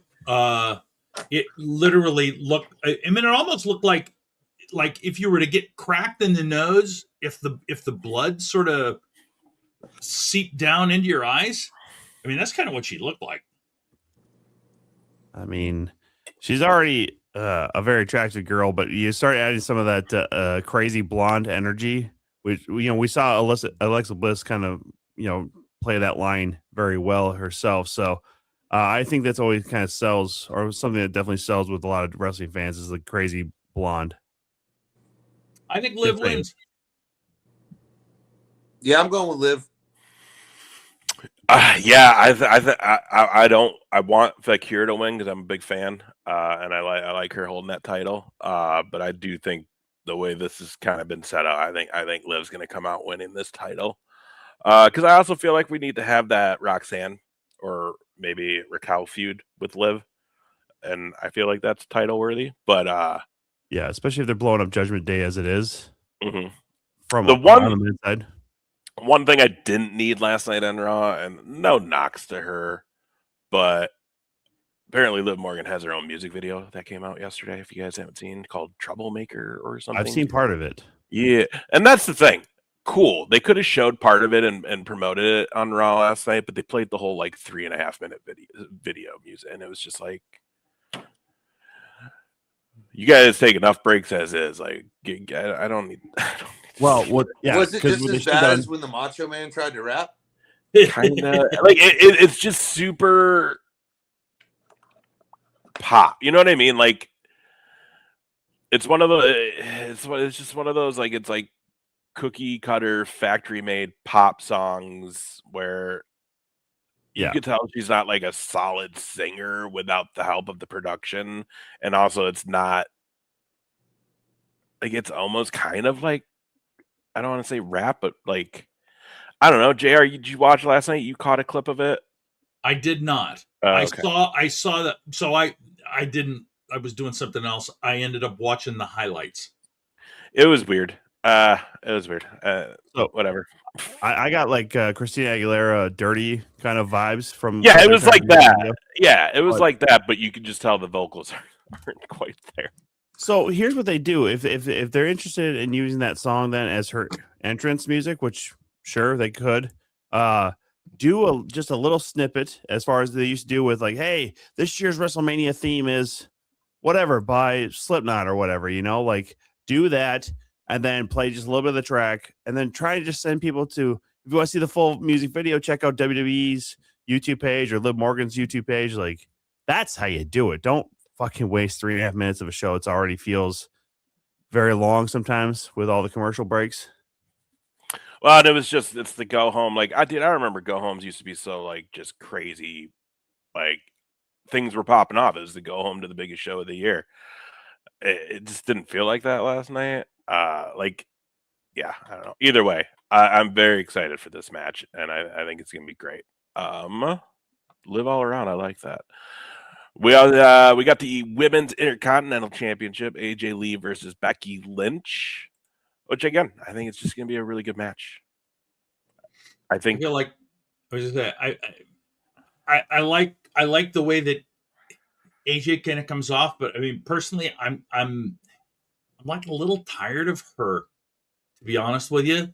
But I think she's going to win because I think unhinged Becky is way more interesting. And everybody says it. Everybody says I'm a little biased. Not just her. I'm a little biased, but I'm going with Becky Lynch on this one.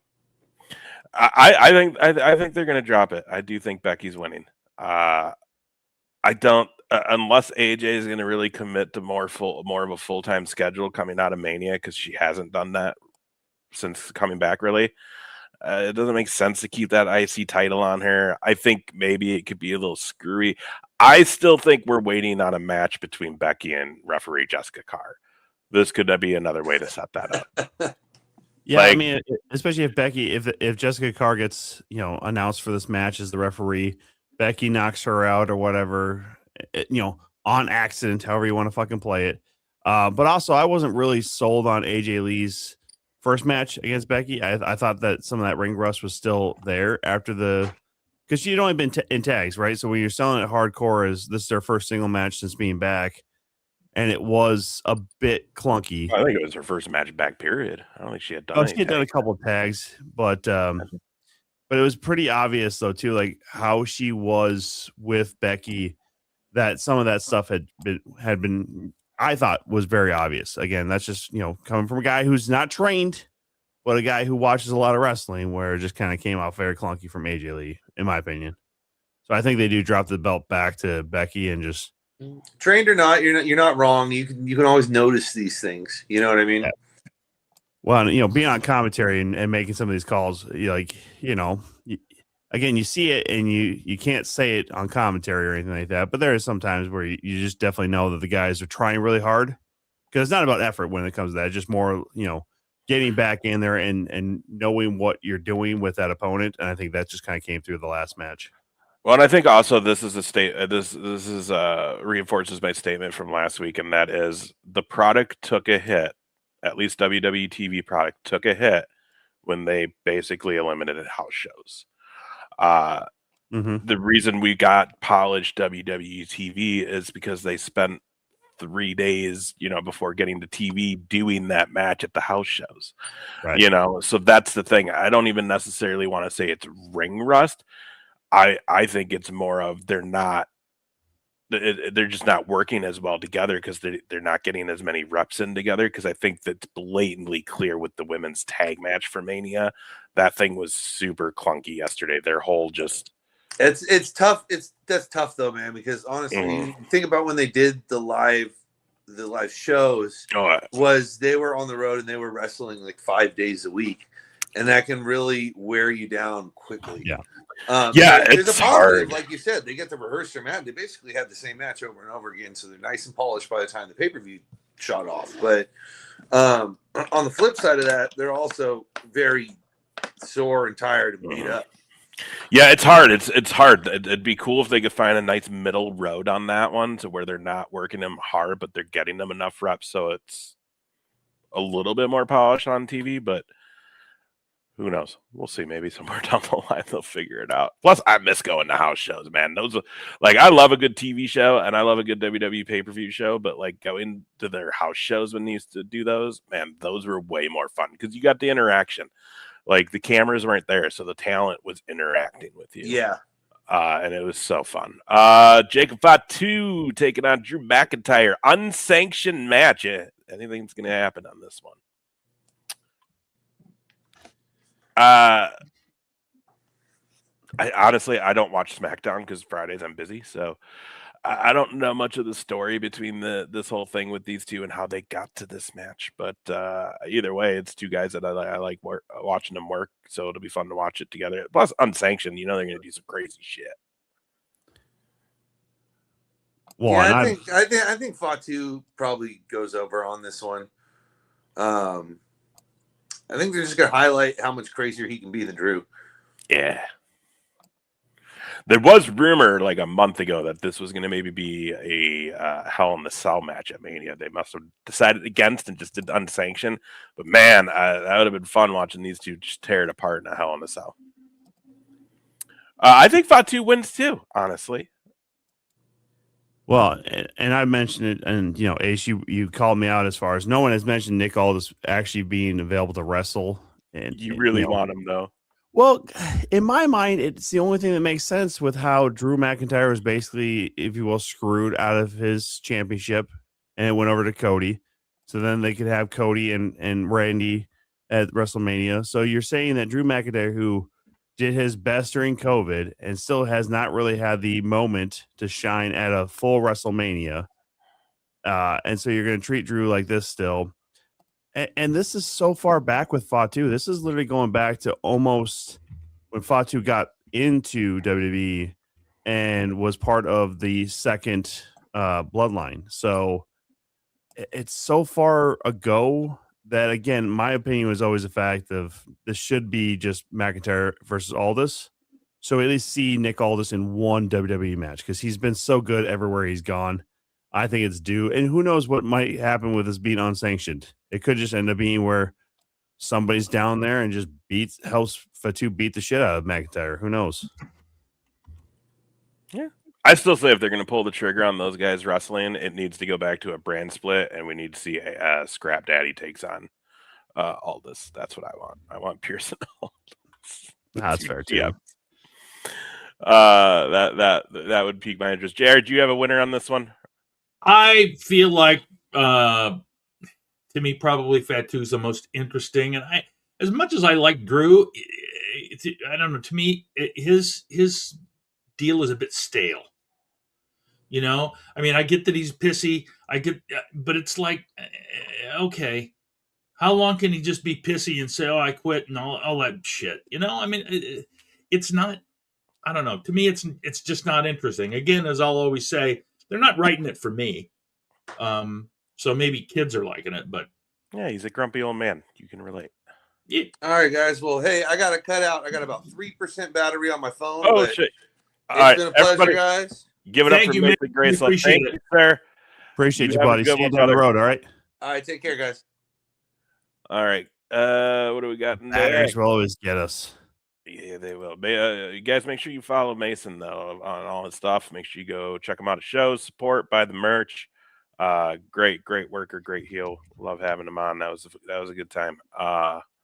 Wish I was feeling better, so I was more energetic about it. But yeah, the 4 teams that battled out for the WWE. This is what I was talking about. This just all their interactions leading up the last few weeks to what we're going to see this weekend have been a bit clunky.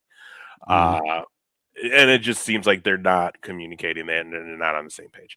Hopefully that all gets worked out by the time this match happens. But yeah, for the WWE Tag Team Championships, it's Bliss, Charlotte, Bailey, and Valkyria. The Bellas, which we haven't seen them really in like 2 weeks. I don't think. Are they? Or are they on SmackDown? I don't know. And then we got Nia Jax and Lash Legend. They're dropping, right? They're dropping. Like, Hi, Pop. I think you're gonna push Lash on her own eventually. You're not. Yeah, you have to eventually. I think there is. I wouldn't have said Nia was a talent, even just a couple years ago, but she has really, matured in her abilities in the ring and really been a little bit more of a leader when she's in matches. So, yeah, the level of talent in this is pretty impressive. I think personally, the smart move would go back to Flair and Bliss as tag champions, but I feel the long-term story works just as well if it's Bailey and Lyra Valkyria. I just don't know if the Bellas have the legs past like maybe a year from now to keep going. Yeah, I'm still coming out. Guys, I gotta take the dog out. My kids are working and the dog's down here. All right. I will be back. Do Sorry. your thing. We'll carry the load like usual. Hold on. Yeah. Worst part. Yeah, You hear the great burn. I mean, honestly, how much you want to bet they put it on the Bella Twins? Well, because if you're talking nostalgia, which is what WrestleMania is also kind of built on, it does make sense. What did Dan say here? The McIntyre match is on ESPN as well as 6 minutes. Oh, that's right, because they have the first hours on ESPN free. Yeah. So, which is fine. But as Michael Cole said last night on ESPN proper, because that's what they want to hear from the guy on commentary is ESPN proper, not push the app, asshole, push the fucking streaming service, dickhead. Yeah, he could have just been like, yeah, it's on ESPN, not ESPN2, not ESPN3, not ESPN the Ocho. ESPN. I love that you say the Ocho too. Like ESPN News? Nah, man. ESPN 8, the Ocho. Hell yeah, dude. That's how I watch my weird shit. Yeah, I don't know. I mean, I honestly, I'd love to see Bliss and Charlotte get the titles again. Just because I like Bliss. So Dan, I feel like Bailey and Valkyria have a chance though. yeah. Oh, I'm with you. I think again the funnest thing with the tag area and for the women's side has been the fact of the whole we're not friends, but we're friends between Charlotte and Alexa. And by the way, Dan, this has nothing to do with either a reflection on either match. ESPN is still trying to sell this to the masses. They need people to get over on that streaming service as much as possible. So Yeah, it's more getting eyes on the product, and that's what you do. Because I think ESPN. And I think the network did that. Yeah, the first couple years, where it's like you could watch the first hour of Mania free, and then you got to pay for it. Like, yeah, it is. I don't necessarily think it has anything to do, because to be honest, I want to say on Sunday, Brock and Oba opened the show, so I don't think match card position. Like, I don't think that matters at all anymore. Well, and I think Sunday is ESPN too, just again, because you never know what people are already watching and then lean into the WrestleMania coverage and all that sort of fun stuff. So, next match we got is Logan Paul, Logan Paul, Austin Theory, I Show Speed taking on the Usos and LA Knight, 6-man tag match. Listen, this is going to have some shenanigans. We already know that because we got I Show Speed in there. The little video of him training last night on Raw with the guys was cool. I still think there's going to be this whole deal of like, he's not, like, he didn't want to be in it. Like, he was saying it, like, he was like, I'm not a wrestler. This is your guys' world. I shouldn't be on WrestleMania. And then they're like, oh no, those guys hate you, so you should do this, and we got your back, and then whatever. Right. The training footage was cool. There was some, like, he's going to be a high flyer. Again, I just appreciate that he's putting the time in, because I feel like he's been training for a while leading into this. Like, most of the guys that have been doing that, Bad Bunny, Pat McAfee. So, I'm interested to see really this match. Oh yeah, Danhausen did curse him, so like Danhausen might be involved in this match too. Danhausen's got to be involved in Mania somehow. I mean, it's funny, the guy's had one match, and again, he got booed his debut, but he's already turning into one of the biggest things. I mean, yeah, credit to WWE, but at least keep pushing him, because I made the comparisons to Gobbledygooker, where people just didn't know what the fuck to think, booed him because it was just part of like this weird shit they didn't know. But more power to WWE for at least pushing him and continue to at least put him on air. I also think it was just the whole, like, if he'd have just walked out and it was just Danhausen, you know what I mean? I think the whole dancing Danhausen chicks and all that, while I get it, I think it was just not. It doesn't speak to his character, like, you know what I mean? Like, we don't see those girls now. Like, why was that? He's kind of a bumbling idiot. You know what I mean? Like when the fireworks shot off on the I can't remember his name that he was taking on last week, and he ends up winning after Wilson. When he curses him and the fireworks shot off, like the whole, like, how he played it on his face, like he was like, oh yeah, that was me. Like, he was surprised. You know what I mean? This guy has like a whole choreographed dance team coming out of his debut. It was weird. But again, a guy with a painted face is going to sell merch. So always. Yeah. That was funny. Yeah. He's asking to talk to. So yeah, we're going to also see probably a Danhausen John Cena segment backstage, because they were setting that up last night. Yeah. John Cena is supposed to be the host of WrestleMania this year. Good on him. Yeah. Hell yeah. And then we got this match. Seth Rollins taking on Gunther. I think it's interesting the way that they've sort of played Gunther into he's got two parts here. He's got the part where he's going to wrestle Rollins, and Rollins has called him out for working for Heyman. And so, not to go past this, but I kind of feel like if Brock loses to Obafemi, it's going to be because somehow Gunther is either trying to help him and screws up, or does it on purpose because, as we've talked about before, there's no way that it's SummerSlam Brock goes out as a heel. So, and I think that interference will set up Gunther taking on Brock. So Brock will lose, won't be clean. Gunther will win this and make this this final retirement match for Brock more for Gunther. Yeah, I don't. Dan, I'm not exactly certain exactly what you mean as far as kill it if he loses, but yeah, this one feels a bit weird to me just because Rollins was not going after Gunther in any way, and if Gunther's the higher hand of Paul Heyman, but you just saw that 6-man, which like all those guys were available to at least try and go after Rollins, right? I'm also curious. Like, do you think we see like a Braun Breaker come back and cost Rollins the match?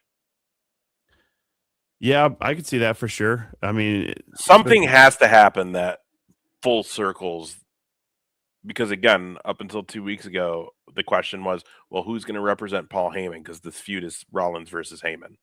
You know what I mean?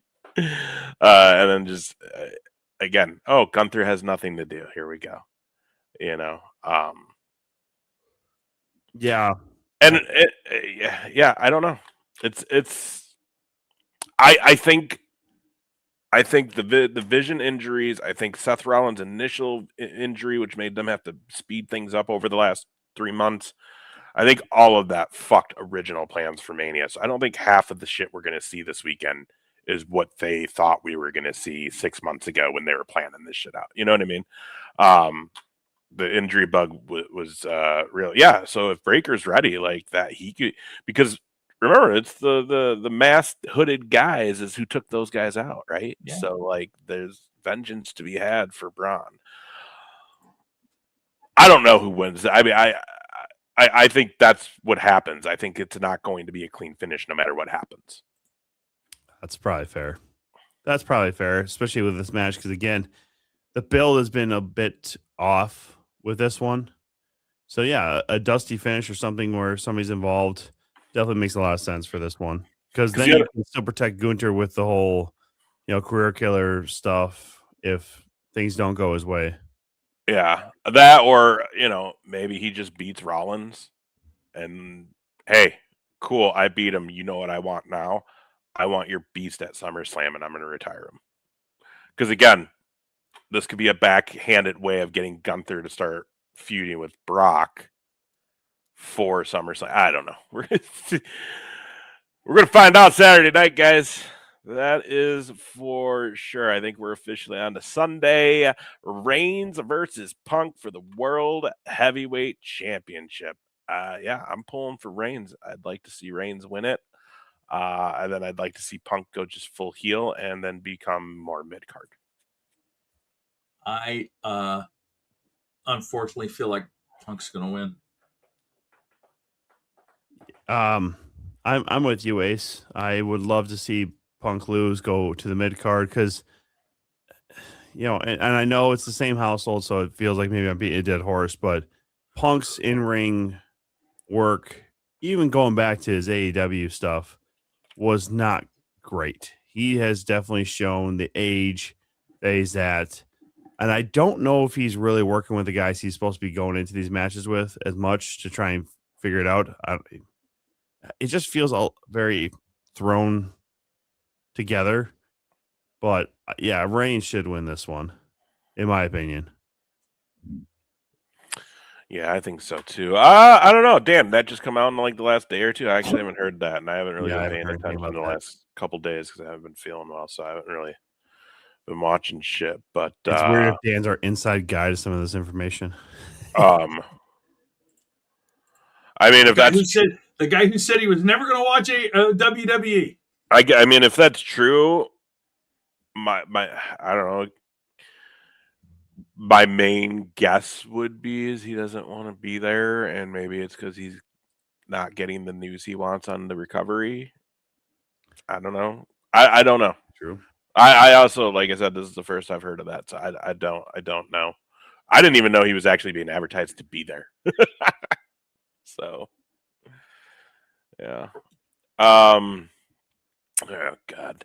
Rhea. Yeah, Rhea Yep. all the way. If they man, I'm gonna be hot on Sunday if they fucking let Jade retain that title for real. He's watching because of Danhausen. That's fair though. I mean, For real. I mean, UKO was an indie darling, right? Danhausen has been an indie darling, Yeah. so Yeah. makes sense. Yeah, this is I mean, we talked about it last week. Like, we basically said Jade Cargill's where she's at because of her look. And it's pretty unfortunate because Rhea is a top talent, and she's a top talent because she busted her ass to be a top talent. She's amazing in ring, on TV, all these things. And this is what they're giving her. You know But what if I mean? we're worried about, if we're generally concerned about looks, Rhea has the look too. I mean, And she does, but it's just it's sad to see that she doesn't get like a because again, no, it's the large audience of wrestling fans aren't going to take this match legitimate because the consensus is Jade Cargill doesn't know how to work and she hurts people. And she doesn't want to really like we talked about it last week. None of us think she wants to be there for the right reasons. So that sucks. That sucks when you get that handed to you and Rhea has to, basically make lemonade out of lemons here because she's not getting someone she can actually put a fucking classic match on with. yeah, On the that's biggest a good stage. point. No, absolutely. I mean, even the run-ins from Raw last night, Yeah. because they had Io and Kyrie go against each other, and then Asuka got involved, which then brought Rhea out. Like, even the run-in when Jade came out, all she did was throw like one right-handed punch to the back of Rhea, and it was awful looking. Yeah. And it was like, that's it. Anyone else who's trained, they would have been like, fucking clothesline them, body slam, do something. Don't just run out and punch their back. Luckily Rhea sells, so that's what it is. Yeah. I don't know. Yeah, like I said, Rhea though. I mean, whatever with Jade, whatever. I just don't want to keep sounding like like I'm bagging on people. I mean, I don't think we are. I don't think we bagged on anybody. This whole fucking. I've been preview. pretty, honest about AJ Lee, CM Punk, and now Jade. I honestly, it shows how little they want to work outside of the matches. Like, I don't know if they get to the venue and then they just don't do anything with people, or they sit backstage, or if there's just no time between. Well, it's the double-edged sword. There's no house shows. Yeah, when you say no house shows, that's exactly it. Like, you don't get better if you just say like, "Hey, I'll meet you in Orlando," and then you just work at the Performance Center. I mean, you know what I mean? And like the thing with AJ is, we know she has a whole other career out there, and that's why she's not been around as much. So yeah, it's hard to get your footing. I think Punk is he's just old. That's all it is with there. And then, but Jade's a whole different animal though, because at least those two have love and respect for this business. mm-hmm. Jade just wants to be famous. Like, can we call it what it is? Jade just wants to be a celebrity, and she's looking for any avenue to do that. She thought wrestling was going to be it, and honestly, her best shot probably would have been AEW because she's going to she probably would have continued to get pushed further there than.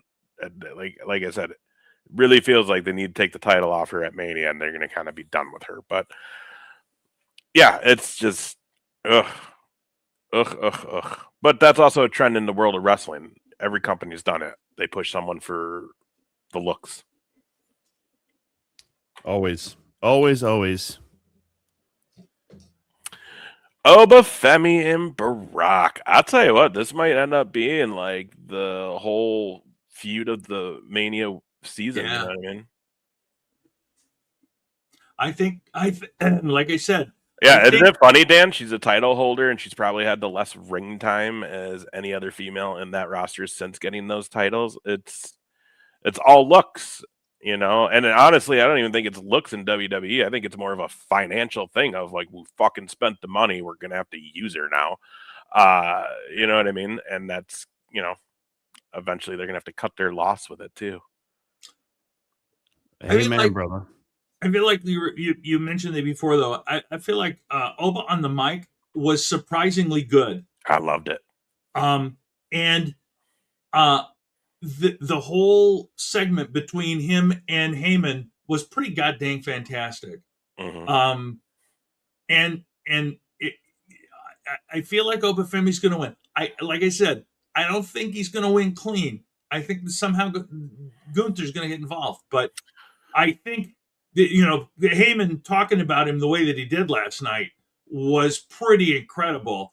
And if you didn't see it, go see if you can track it down and watch it, because it was pretty damn good. Yeah, I don't see a clean finish to this because either A, they're not going to do that to Brock, or B, they're not going to put Oba over on Brock yet. Yeah. So either way, I kind of feel like we're going to see some sort of screwy business that goes down with this match. But the thing is, I think like this match, and I think Liv and Stephanie have been the two that the build's been the best. Yeah, 100%. Yeah, and Femi should win this too. Obviously, like we're if we're talking about Brock coming to the end of his career, this should be a Femi win. And as anybody, if anybody ever doubted it too, this proves that Brock is just an attraction. Not just, but like is an attraction, meaning he doesn't have to be in the main event. He doesn't have to be in a title match, but his match will still be one of the biggest deals of the show. So he's probably the closest attraction to Andre since Andre. 100%. 100%. Yeah, and I think what we see happen at Mania could very well begin the road of Brock's farewell summer tour to retire in August. And yeah, hopefully we'll be there. Sami Zayn taking on Trick Williams for the United States Championship. I mean, just there doesn't need to be a story with this one. This is just gonna be a fucking hell of a match. Awesome. You just got two top talent right there. I love Sami, and I think they're gonna let Trick win. I think so too, and I think there's nothing wrong with that. No. Trick's the new guy. Extremely over in NXT. No, I think Hall of Fame's actually like at 1:00 or something on Friday in the afternoon. Yeah, I'm not aware, I guess. Yeah, they were talking about it last night, Dan, on Raw. I feel like they were saying that it's either like really early or it's going to be really late. It was one of the two. I don't remember. They did just announce, though, that Michael Cole and The Miz will be hosting the Hall of Fame. But yeah, I'm going Trick. There's another one. Midnight Eastern. Midnight Eastern. So 11. So yeah, must be right after SmackDown then. On YouTube. That's what it says.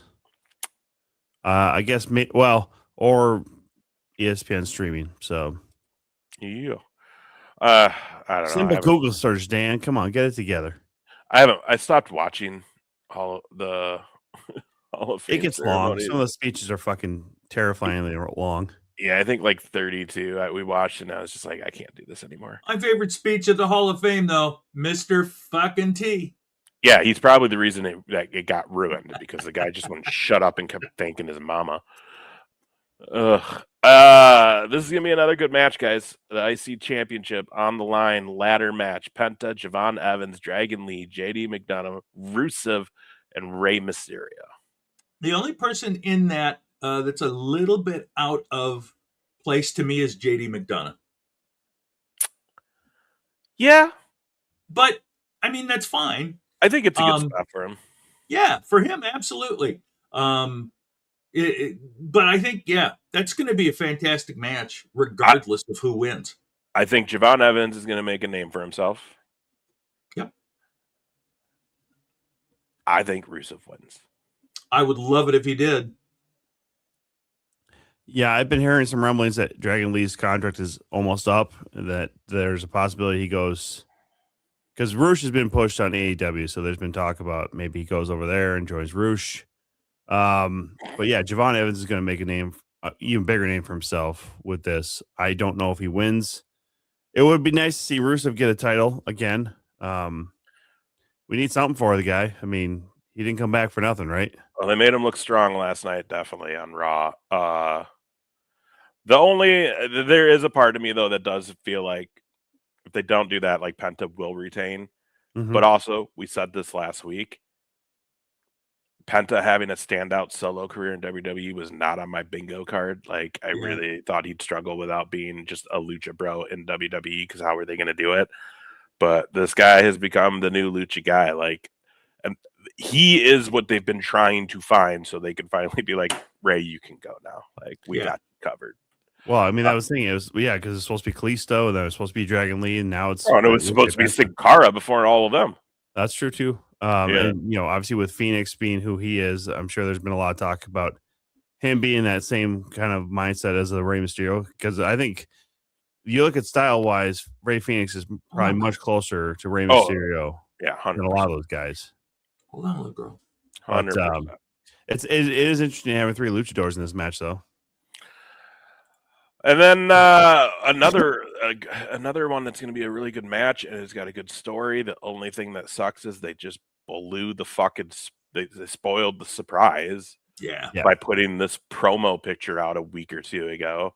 They did make there was a little promo last night on Raw where it did talk about the Demon returning, but it wasn't even Finn. It was just showing like highlights of him like becoming the Demon, and like the Demon returns at WrestleMania. And then they're like, "Oh, you guys heard it here first." And the Demon Finn Balor's back. It's like, no, we knew that a week ago, you idiots. But yeah, that was it too. Dom was bitching to Pierce, like, "Oh no, I got to fight the Demon Finn." I love the Demon, and I'm so happy that he's back. I hope they give him a proper WrestleMania entrance with the Demon. Yeah. Because I don't think we've seen this yet. We've not seen Demon Finn at Mania. Nope. And we've always wanted to because we want to see what that. The thing though too is I miss when they let him have more free will with how he wants to paint. I liked how he did different things on the indie scene. I wish they didn't just keep it to this. Mm-hmm. But again, it's going to be fun because we haven't seen it for so long. I mean, personally, the only thing I ever disliked about the Demon was the headdress. Yeah, right. I hate it. It's so weird. I would rather have him just come out with his regular hair, put some paint through that or whatever, just make it super fucking dark or whatever. But yeah, it's super Matrix vibes, and I don't like it. Yeah, it's just I don't know. It's a bit scary. It's not. Oh, sorry. Oh, I was just gonna say it's not as scary as I would want to be for the Demon. I do think Demon Finn wins.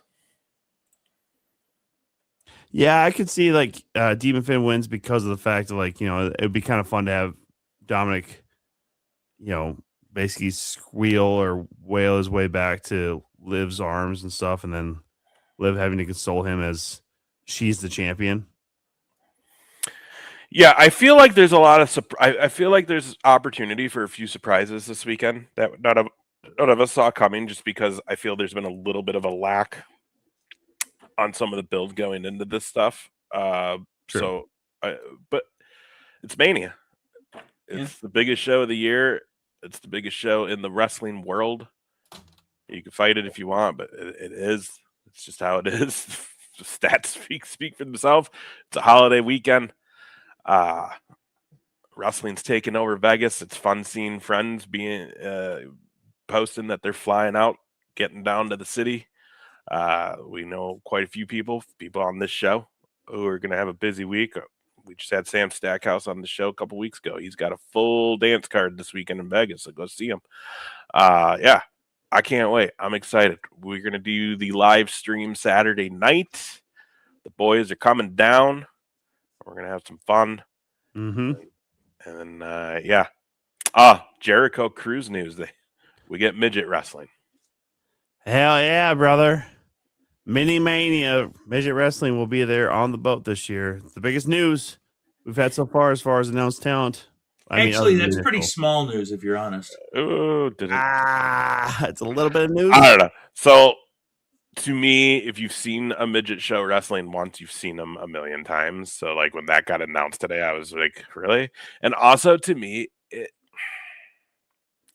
because this is also the feel I've gotten in the world of wrestling, in the business side of things, is that like legit independents and stuff like this, they don't really associate themselves much with the midget wrestling. Right, Dan? joke, Could you right? imagine if that was they're like that's the wrestling we're doing? To me, it kind of is undermining the actual wrestling shows. Plus, we have enough wrestling. Like, why are you bringing more? Like, Hold on, dog. Well, we see enough already. The schedule's already jam packed. I mean, here's unless part of my they're problem. replacing a band with it or something. Yeah, here's part of my problem with it is no one knows the stars. Like, this is not actually helping book people on I gotta the go, cruise. guys. All right, I later, bud. I will see you. Hey, send- like Yeah. tomorrow or the next day, get the Mania stuff set up. Yep, 'Cause I will. You're gonna have to get the stream too because you're not Yep, gonna be here at the yep. start. I know. Yep. Okay, I- thanks, Sarah. yeah, I was Bye-bye. learning. I was taught that tonight. I'll see you guys. No, I was just gonna say though, it's so hard to then try and find the right. Oh, who are the stars of Mini Mania? You know, like it's already one thing when you have some of these indie talents and you try to look them up before the show if you're not going to a lot of indie shows before the Jericho Cruise. Well, and the thing is, you wouldn't know them because they're not like indie guys. Yeah, so Dan, I haven't seen this one. There's 2 or 3 that tour the country like nationally stage. Yeah. So I've seen the micro. Is it micro? It's not these guys, but I've seen one of them. They toured and came here, and yeah, they fly around. But the other thing too is typically they have a smaller ring. So are they bringing their own ring? Because that is the other thing. They could bring their smaller ring and do this like in the theater one night. It'd be pretty interesting to see them do a full on midget wrestling show in a full on ring. Fuck it, a midget battle royale. You know. Also, those guys, I don't know. In my experience, because I like met the promoter and was talking to some of them. Dude, some of those little guys, they have a chip on their shoulder because they're little guys, and like they try to kayfabe everybody, like, and it just can end up getting bad. I'll be honest with you, with the amount of wrestlers that already get fucking hammered, and now you're going to put half-size wrestlers. Well, Oh, but like getting they start shit. Like at least the one company that I saw, like they get drunk and then they start shit, and it's just like, listen, I will not be banned from Norwegian Cruise Lines for they ruin a good time sometimes. I don't know. It just, to me, it's like, I get it. It's an attraction, so that anyone who's gonna be on the boat that's never seen a midget wrestling show, cool, you're gonna have a blast. Honestly, I probably won't even go to it because I've seen it before. If I'm on the pool deck and around it, sure. But it's not something I'm going to be lined up for. It's not something that I may watch a match and have a drink and then be like, all right, you guys want to go to the casino or the band or comedy show? Like, I just karaoke going on right now. You know what I mean? No, and like you said though, too, for me with that news, and I have seen midget wrestling at like a county fair up here before. It's fine, it's whatever, but yeah, it's not the same. But again, if they have chips on their shoulders, and some of the independent wrestling, wrestlers, they'll come around towards the end of the cruise. You know, some of the people who are even names will be cool towards the end for sure if they aren't already when they get on the boat, as far as drinking with just commoners, if you will.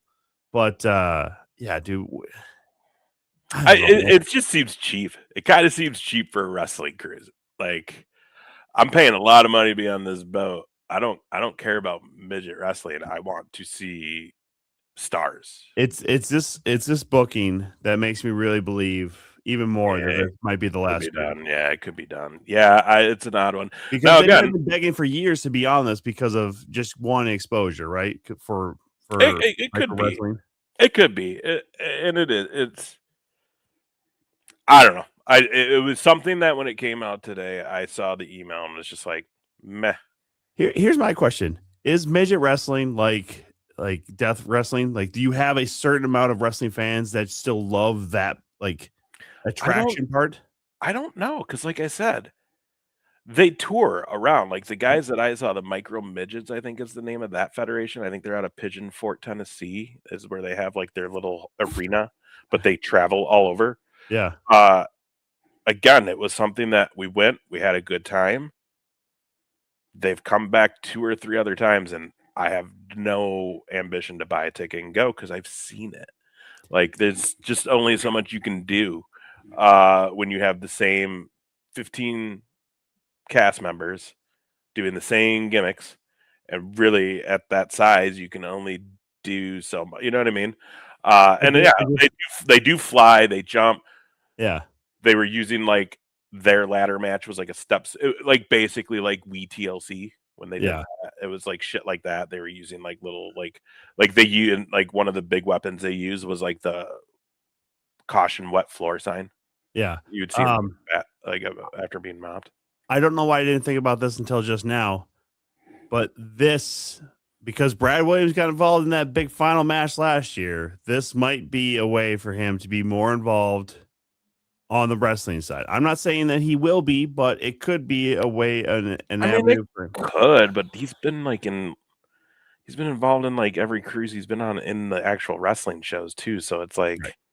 Again, it just seems very fucking carny, and it's like, y'all know how much we're paying to be on this boat. Like, I don't need that. It's an expensive trip. I don't need that. Like, just bring me good matches. I don't need to. Again, if it's something they're doing, like maybe they're just doing a smaller ring in the theater, and that's where those guys are going to do it. But like, if they do like 1 or 2 shows on the pool deck, like, why are we giving them? Especially because again, like that last night, the wrestling alone is a lot because the last show's like what, 3 hours? Pretty much, yeah. 3.5 hours, and then an hour show before that with like a hour break. Like, it's already a lot. I don't know. People are probably jazzed. I think the people in our cruise chat are pumped about it, some of them, because they like it. And there are some people that, you know, if I was in my party era still, and it's like, I'm just going to go and get wasted. Yeah, fuck, give me midget wrestling, because I'm going to be a drunk fucking fool. Like, but that's not me anymore. So, like, I just don't really have interest because I've seen it, and it's all the same. I've watched, because that's the thing. I watched videos of the one I saw, and it wasn't any different. It wasn't any different. Yeah. It's like more of the same kind of thing. So I don't know. It's the news though. It's the Jericho Cruise news that we got today. So I can't wait to just be on a boat. It'll be still a lot of fun. But hey, speaking of boats, Jason and Erica are they're on a cruise. It's not that's not gimmick based or anything like that. So Oasis of the Sea, they're on a Royal Caribbean cruise. So it'll be interesting to hear from them as far as how that all was. But it looks fucking gorgeous on that ship. Dude, those Royal Caribbean boats are, especially the class that they're on, those things are insane, dude. Yep. They're so crazy cool. But yeah, man. Yeah, Saturday. I think it's a 5 o'clock start time, so I would say 4:45. We will be live. Come watch WrestleMania with us. React. Have fun. It's a WrestleMania party Saturday. Hell yeah. Fuck yeah. Oh, yeah. All right. Everybody have a good night. I was waiting for JR to end it.